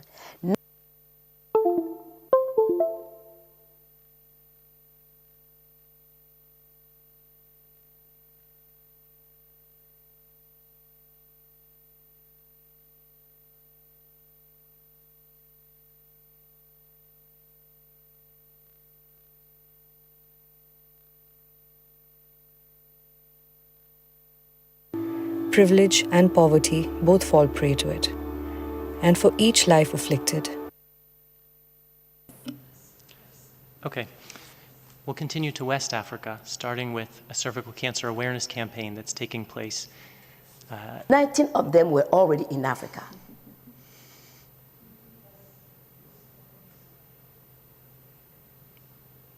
Are we ready? Okay. We'll come back. And in the meantime, let's continue to West Africa, where cervical cancer awareness campaigns have been taking place over the past few days, including today, and one campaign in Ouagadougou's main market, where the ministry and several partners of the Success Consortium have been mobilizing efforts.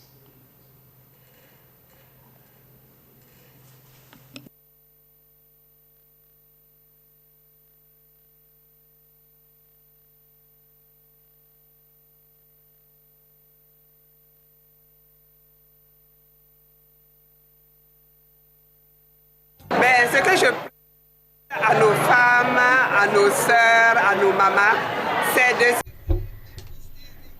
So we're encouraging our mothers, sisters to get screened very regularly. Screening is important. Since around 2016, screening has become free and treatment of precancerous cells. This is a cancer which evolves slowly over time. It takes 15 to 20 years to become truly cancerous, which is why we can avoid it. There's a project that we've rolled out to eliminate cervical cancer. We've focused on specific regions, and we're conducting this project very well. What we do is we try to identify the virus which leads to the cancer, that's HPV. Good communication is very critical, clear communication. So we try to communicate with women where women are to be found, out in the streets and at busy places where women congregate. Our results are positive. Many associations are on board. With the support and help of our partners and the International Union Against Cancer, we have a coalition to lead this project. This is the team from the Cervical Cancer Prevention and Training Center in Catholic Hospital, Bato, Ghana.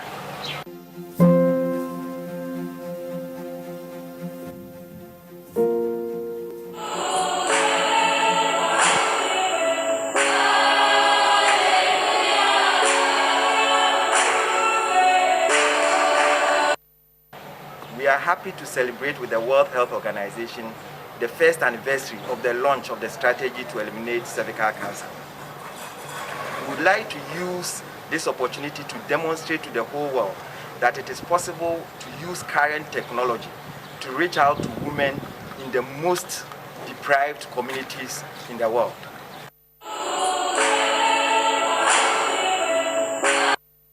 We shall be using current technology like self-sampling for HPV DNA testing, mobile colposcopy, and thermal coagulation to demonstrate that it is possible to reach out to these women.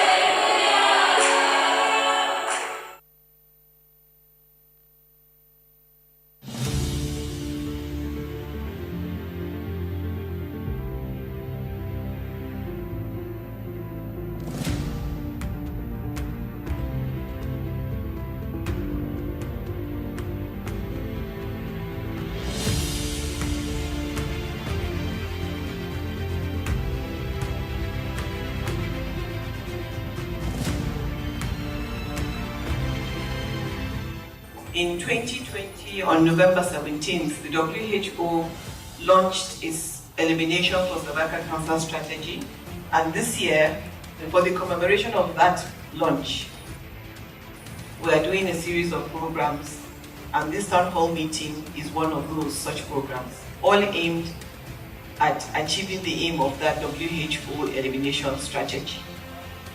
The vision is a world where cervical cancer is eliminated as a public health problem.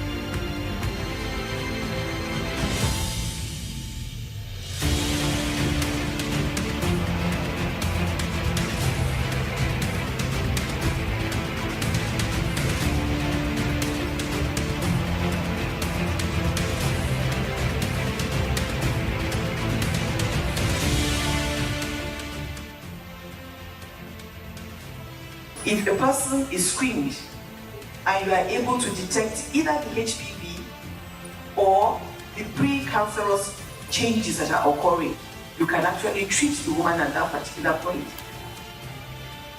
thereby eliminating the chance of her developing cervical cancer.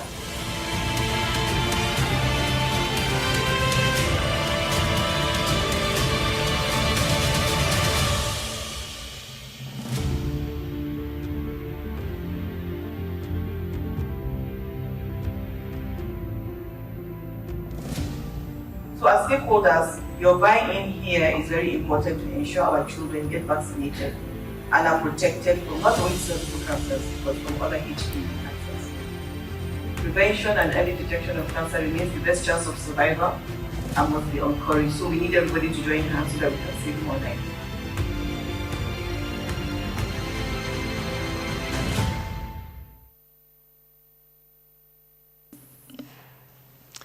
And now we'll return to Angelique Kidjo, UNICEF Goodwill Ambassador. Excellencies, Minister, and everyone joining from around the world. 1 year ago, we were together for a historic moment when the world committed to eliminate cervical cancer and to stand up for women's health. This is a time to remind each other of how important it is to stay the course.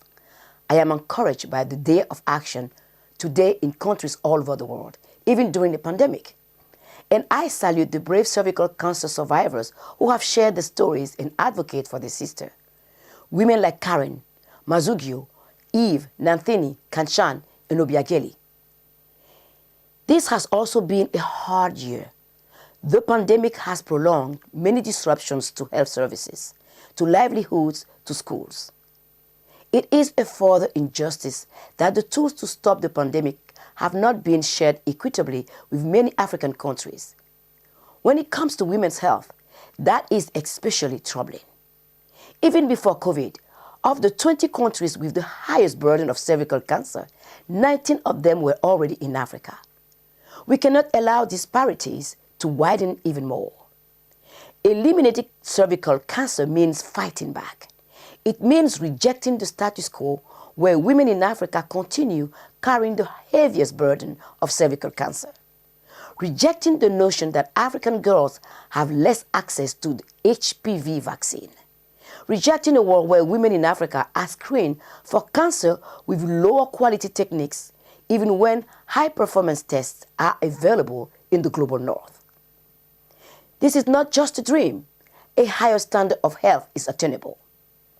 The Universal Declaration of Human Rights states that all human beings are born free and equal in dignity and rights. This movement is about women's rights. It is about restoring women's dignity. And it is about giving all girls a future free from the one cancer we have the tools to eliminate. We just getting started. And now I'm happy to take you to the countries in Africa where today communities are mobilizing efforts for cervical cancer elimination.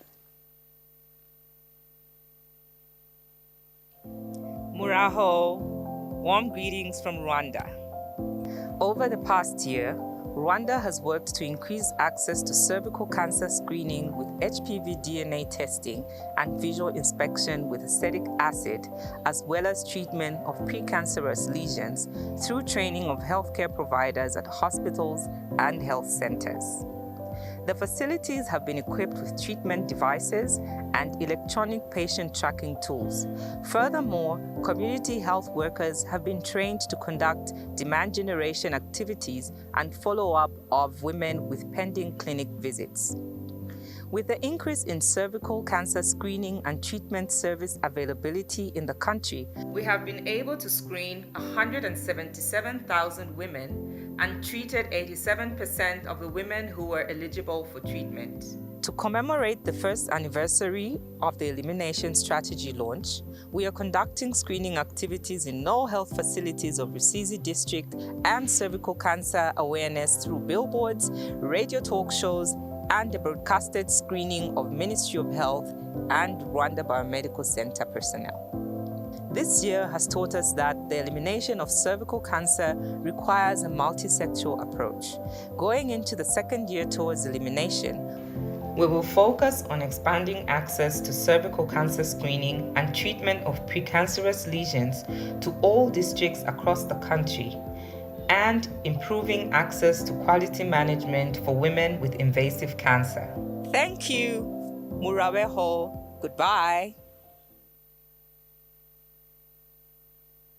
My name is Dr. Mary Nyangasi. I head the National Cancer Control Program in Kenya. Kenya has embraced the call to eliminate cervical cancer as a public health problem, and we are working towards achieving the target set by WHO. So far, we have a national vaccination program that is targeting girls 10 to 14 years, and we are working towards improving this coverage further. We also are training our healthcare workers on screening and treatment of precancerous lesions. We have provided these healthcare workers with treatment devices. We have trained nearly 6,000 healthcare workers on cervical cancer this year alone. We are also training our community health volunteers on cervical cancer and teaching them about the self-sampling techniques using the HPV kits, so they're able to educate our women in the communities and provide them with these kits for screening at the comfort of their homes. Today, November 17th, marks the first anniversary of the launch of the cervical cancer strategy on the elimination of cervical cancer as a public health problem. Malawi joins the world in this commemoration. In light of our commitment that we made in 2020, Malawi revised its cervical cancer strategy, which will run from 2022 to 2026. In that strategy, we have advocated for increased allocation of resources. Also, there's been expansion of screening and treatment of cervical cancer. We also have started implementing the human papilloma virus screening, and this is being done in 13 of its facilities. But we have more facilities and there will be need to keep on scaling this initiative. There has been task shifting of the large loop excision of the transformation zone, LEADS, which we have expanded from tertiary facilities to secondary facilities. In collaboration with our partners, CHAI, Health Policy Plus, and the Association of Obstetricians and Gynecologists of Malawi, AOGM, we developed a curriculum on LEADS, and we have trained over 29 clinicians across the country. With these efforts, we believe there is going to be increase in terms of screening, but also management of the large lesions. So women are going to access these services and we reduce the burden of cervical cancer. I thank you for your attention.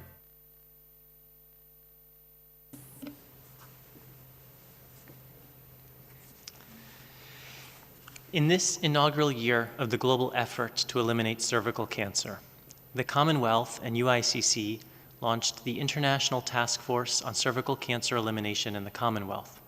The task force is committed to engaging youth. They're a critical part of this effort. So to highlight their role, we'll now go to just a short message from Gideon Gashihi, a youth representative of the task force, who shared this message from Kenya today.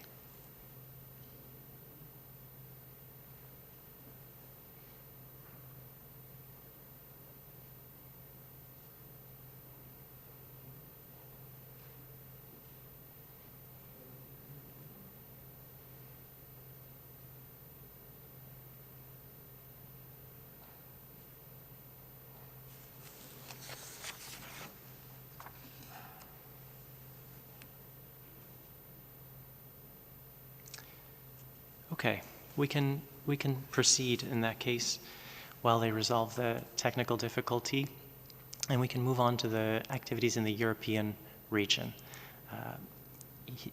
We'll start in Europe with also with some young advocates. They are organizing around today's Day of Action, and they formed a youth group of teenagers to mobilize around HPV awareness and cervical cancer elimination. To Europe. Hi everyone, my name is Celine and I'm the leader of Engaged Teens. My personal goal within this youth organization is to destigmatize sexual health, as well as taking an active role in our education and knowledge about HPV and cervical cancer. Our involvement is so important because we believe that teenagers will listen and care more if they see that members of their own generation are concerned about these topics. For example, my friends take cervical cancer so much more seriously since I've shared the steps I've taken in my health to prevent it. For example, getting the HPV vaccine. We encourage you to get the youth's voices in your countries more active in this conversation because we feel that just eliminating one cancer can be the beginning of the end to all cancers. Hi, I'm Vanda and I'm from Hungary. Happy Cervical Cancer Elimination Day.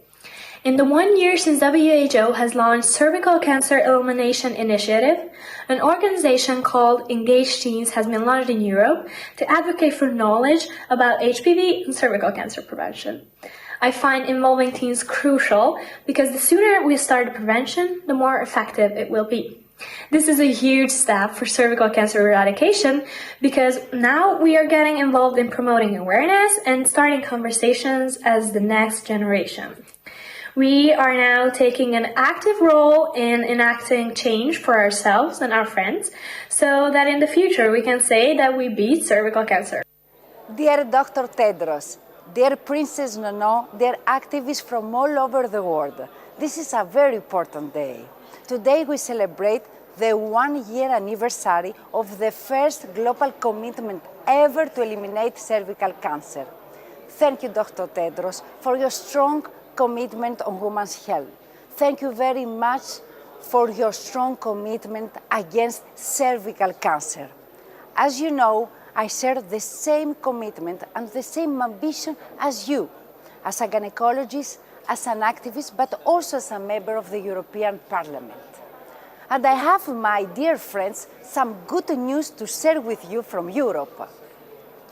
In the past year, we have made 2 ambitious commitments. Firstly, to vaccinate 90% of girls against HPV by 2030, and of course, to increase also the vaccination of boys. And secondly, to offer screening to 90% of European women. We must continue to support WHO and all the partner countries to achieve the global strategy. Every country, every region, every continent, all together we can beat cervical cancer. We have 9 years ahead of us. We have all the elements to be successful. Qualified doctors and nurses, patients, survivors, researchers, advocates, and fundraisers. We have the medical tools. Now we have a very, very strong political commitment. So let's work together, my friends. This is a fight for women's health, and this is a fight for women's rights.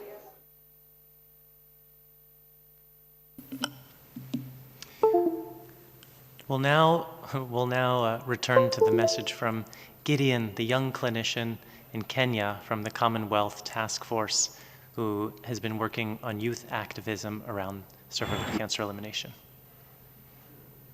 My name is Gideon Bashir. I'm a Kenyan youth. I am also a clinician here at Thika, level 5. I am also privileged to be a member of Commonwealth Cervical Task Force, where I'm involved in advocacy and advocating for more programs towards the fight against cervical cancer. So as a youth, together with my group, who are based here in Kenya, we are mainly involved in activities such as sensitization of women against cervical cancer. We are also actively involved in the process of administration of HPV vaccine against young ladies. Being a clinician, I'm also privileged to be involved in the treatment of cervical cancer patients. We urge all stakeholders to come together as we commemorate this great day, the fight against cervical cancer. So, together, let's fight cervical.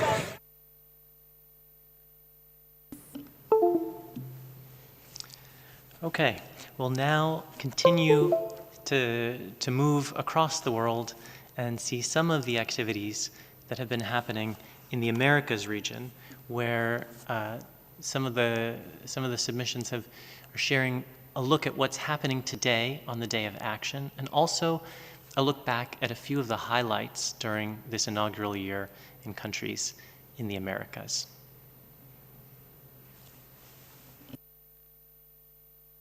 Sus Excelencias, Dr. Tedros y todos los que se unen desde diferentes partes del mundo. Hoy hace un año, el mundo se unió para acabar con el cáncer. Eliminar el cáncer cérvico-uterino es una misión ambiciosa, pero tenemos las herramientas para hacerla realidad. En este hito, nosotros aquí en la Universidad de Miami estamos sumamente orgullosos. We are very proud of the efforts done by the WHO. We have inaugurated the first centre to fight cervical cancer. This is a comprehensive centre for cancer.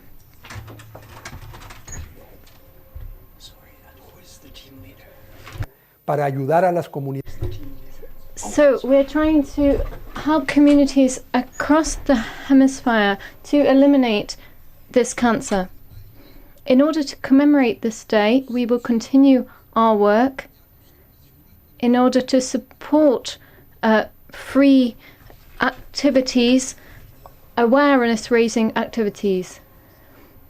The work has just begun, and we are absolutely committed to eliminating cervical cancer. I'm Craig Earle, CEO of the Canadian Partnership Against Cancer. The Canadian Partnership Against Cancer is excited to be celebrating the first year of this historic global commitment to eliminate a cancer. Last year, we launched Canada's action plan to eliminate cervical cancer in conjunction with the global strategy. The action plan is Canada's roadmap to improve HPV immunization rates, transition to HPV primary screening, and enhance follow-up practices. Efforts to implement the action plan are now underway. Over the past year, the majority of provinces in Canada have initiated plans to move from Pap testing to HPV primary screening with the option of self-collection, making screening programs more effective, resilient, and easier to access. We're also working with public health partners to better identify under-immunized populations and redesign HPV immunization programs, which vary greatly from coast to coast to coast. Shifts in service delivery are also taking place in Canada. As one example, our Yukon territory has expanded access to HPV immunization by offering it free in pharmacies to anyone up to the age of 26. The Canadian Partnership Against Cancer is working with partners across the country to drive this work forward and is committed to taking action to create a cervical cancer-free future.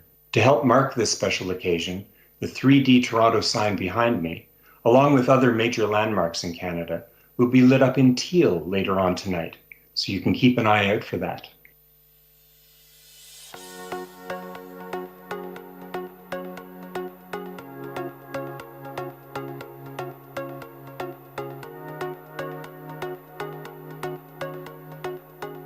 Soy Carolina, directora del Instituto Nacional de Cancerología. En Colombia estamos comprometidos con la eliminación del cáncer de cuello uterino como una meta a largo plazo. Tenemos incluido la vacuna dentro del Programa Nacional de Inmunizaciones y esperamos recuperar la cobertura de vacunación en este periodo post-pandemia. Tenemos las guías de atención integral para el control del cáncer de cuello uterino y allí está incluida la tamización con virus del papiloma humano. Ya muchos aseguradores han iniciado con esta tamización. Y por supuesto, las mujeres que tengan lesiones preneoplásicas o cáncer tienen acceso universal a la atención para esta situación.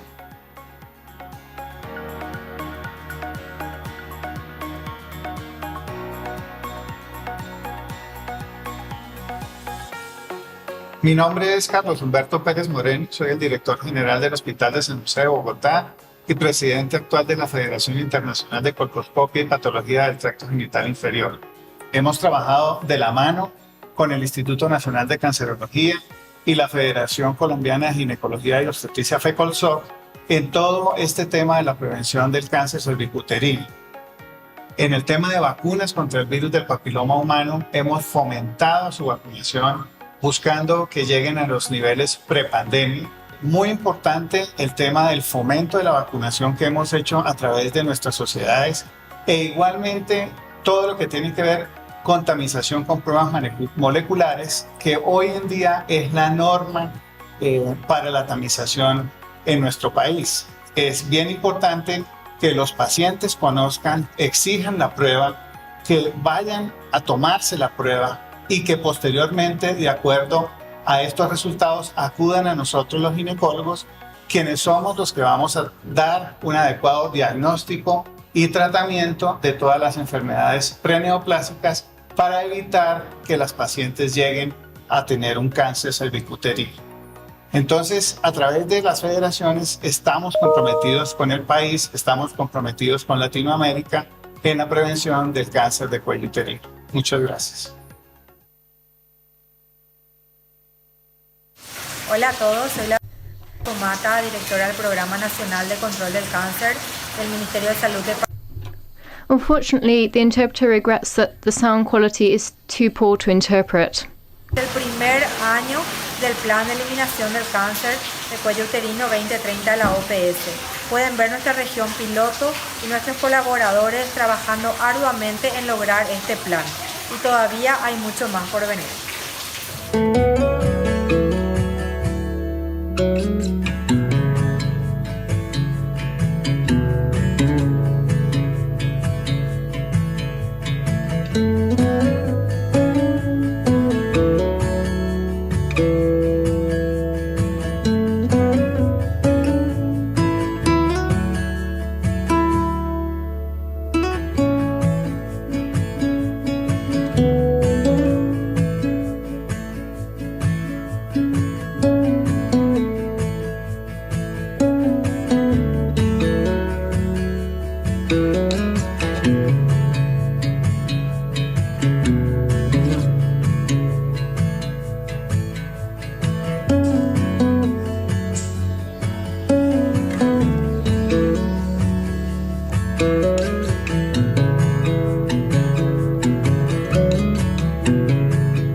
We now have a very short message from Mrs. Obiageli, a cervical cancer patient in Nigeria, which she actually shared with us just a few days ago. So we'll go to listen to her brief message, and then we'll hear from the co-chair of the Director General's expert group, Professor Grossbeck Parham, who's with us live on the line following this clip. Thank you. You mean going that extra mile to survive this sickness? To see that I'm healthy and jump over this sickness so that I will not die and leave my children orphans. I reject it. I'm calling other women. I'm calling other people that we should come together and help ourselves. If we fight it, we survive it.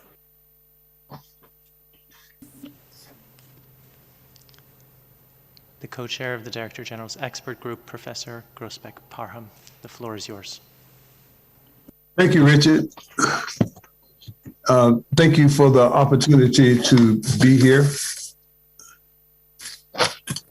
Thank you for the opportunity to be here and to participate in this wonderful program.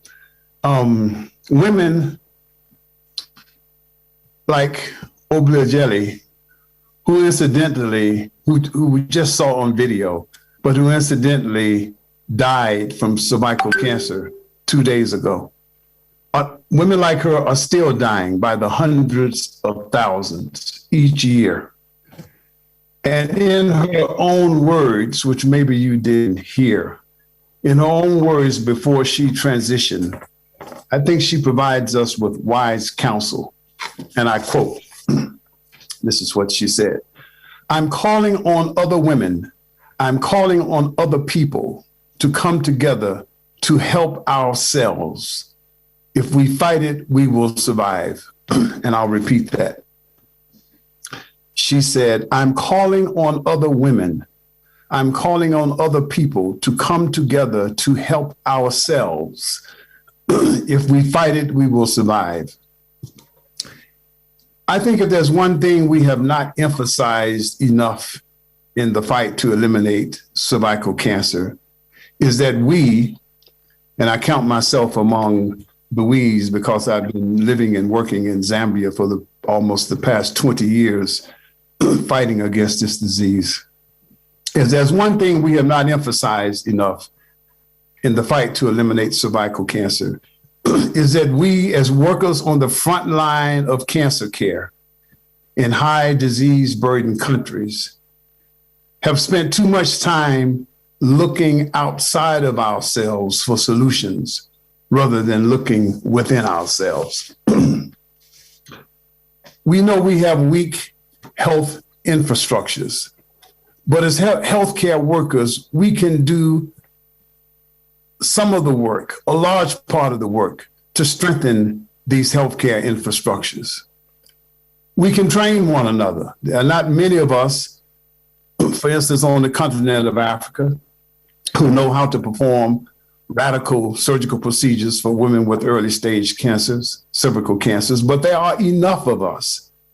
There are enough of nurses who now are experts in cervical cancer screening to train other nurses. We can establish regional centers of radiation therapy.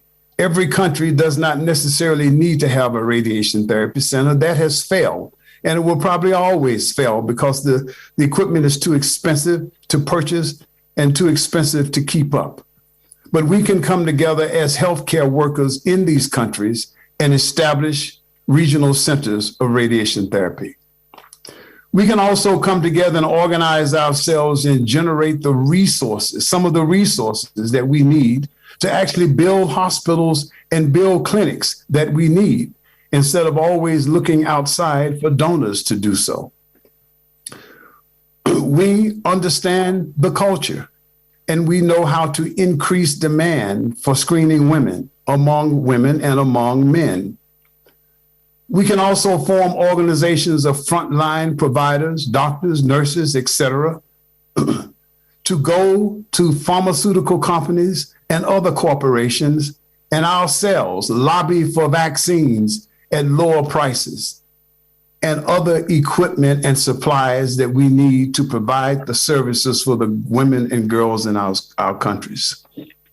Women's groups, men's groups, church groups, etc., need to look these are local organizations I'm talking about in each country, need to look within their own organizations and find ways to initiate the types of activities that will help lead to the expansion of the services that we need to eliminate this disease.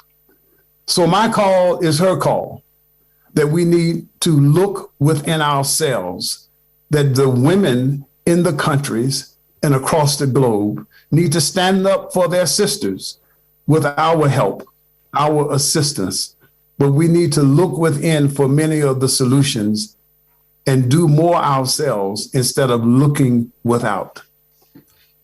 Thank you. Thank you, Prof.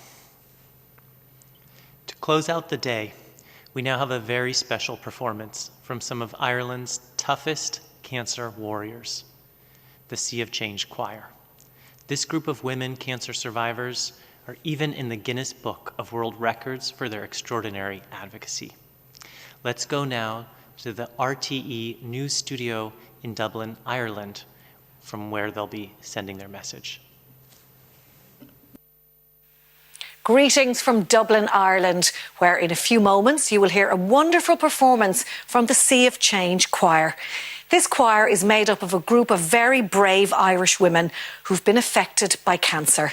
And for the past few years, they've been performing all around Ireland, raising awareness of cancer and raising almost €1 million to help fight childhood cancer. They've even performed in the European Parliament. Along the way, these women have been an inspiration for so many cancer patients, survivors and advocates, and we congratulate them and thank them for all their efforts. Sea of Change Choir is delighted to be part of the World Health Organization's global effort to eliminate cervical cancer, which affects nearly 600,000 women every year. Today, this amazing group of women, directed by Ian Brabazon, will perform the very aptly titled Times Are Tough, But So Are We, written by Irish songwriter Paddy Casey. I'll hand you over now to Deirdre Featherstone, one of the founding members of Sea of Change. Thanks, Eileen. Welcome to the Sea of Change Choir, a choir full of cancer supporters and survivors. We are so humbled to be with you here tonight. A few years ago on Ireland's Got Talent, our 44 members in the choir, with 79.5 boobs, bared all, showed our scars and said, "This is the moment that this is me." So today we are so honoured to be talking to the world, and we want to say no more. And we really remember our 3 girls that we've lost in the last year within our choir. Thank you so much, and I hope you enjoyed the performance. Hi, I'm Hazel and I'm a cervical cancer survivor. Hello, my name is Mary and I'm a cervical cancer survivor. Hi, I'm Siobhan and I'm a cervical cancer survivor.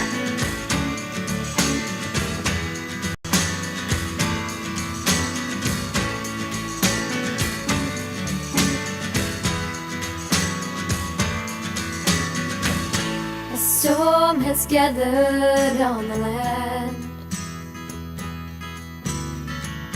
Who knows what will fall and what will stand?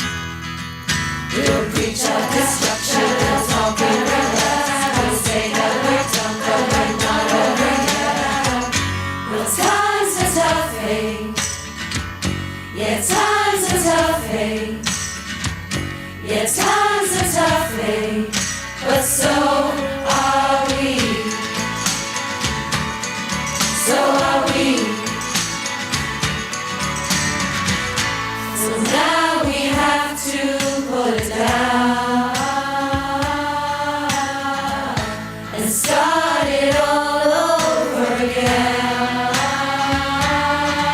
We will rise from these ashes and stronger. We will dance in the place where our sorrows used to be. 'Cause times are tough, hey. Yes, times are tough, hey. Yes, times are tough, hey.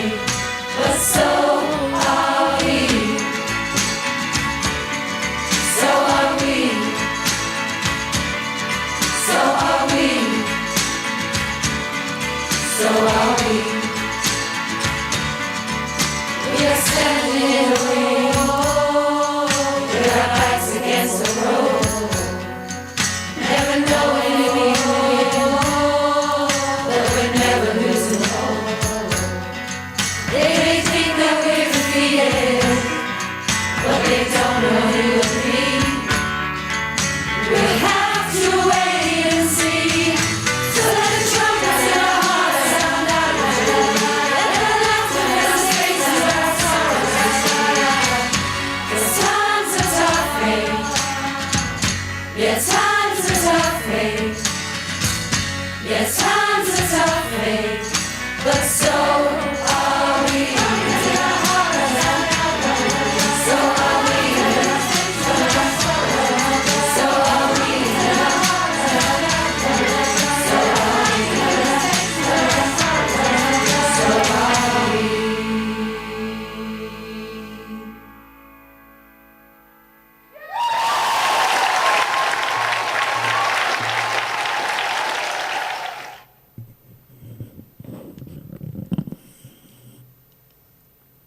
a stunning end to a beautiful day. I hope we take inspiration from the Sea of Change, from all the advocates that we heard speaking today, and we continue in our own little way to move the needle forward. WHO has done a lot, but there's much more we can do. So I just want to say thank you to everybody who's been watching, to the advocates, to every effort that's gone into this anniversary. The women, the girls, and the world will acknowledge your work. Thank you very much.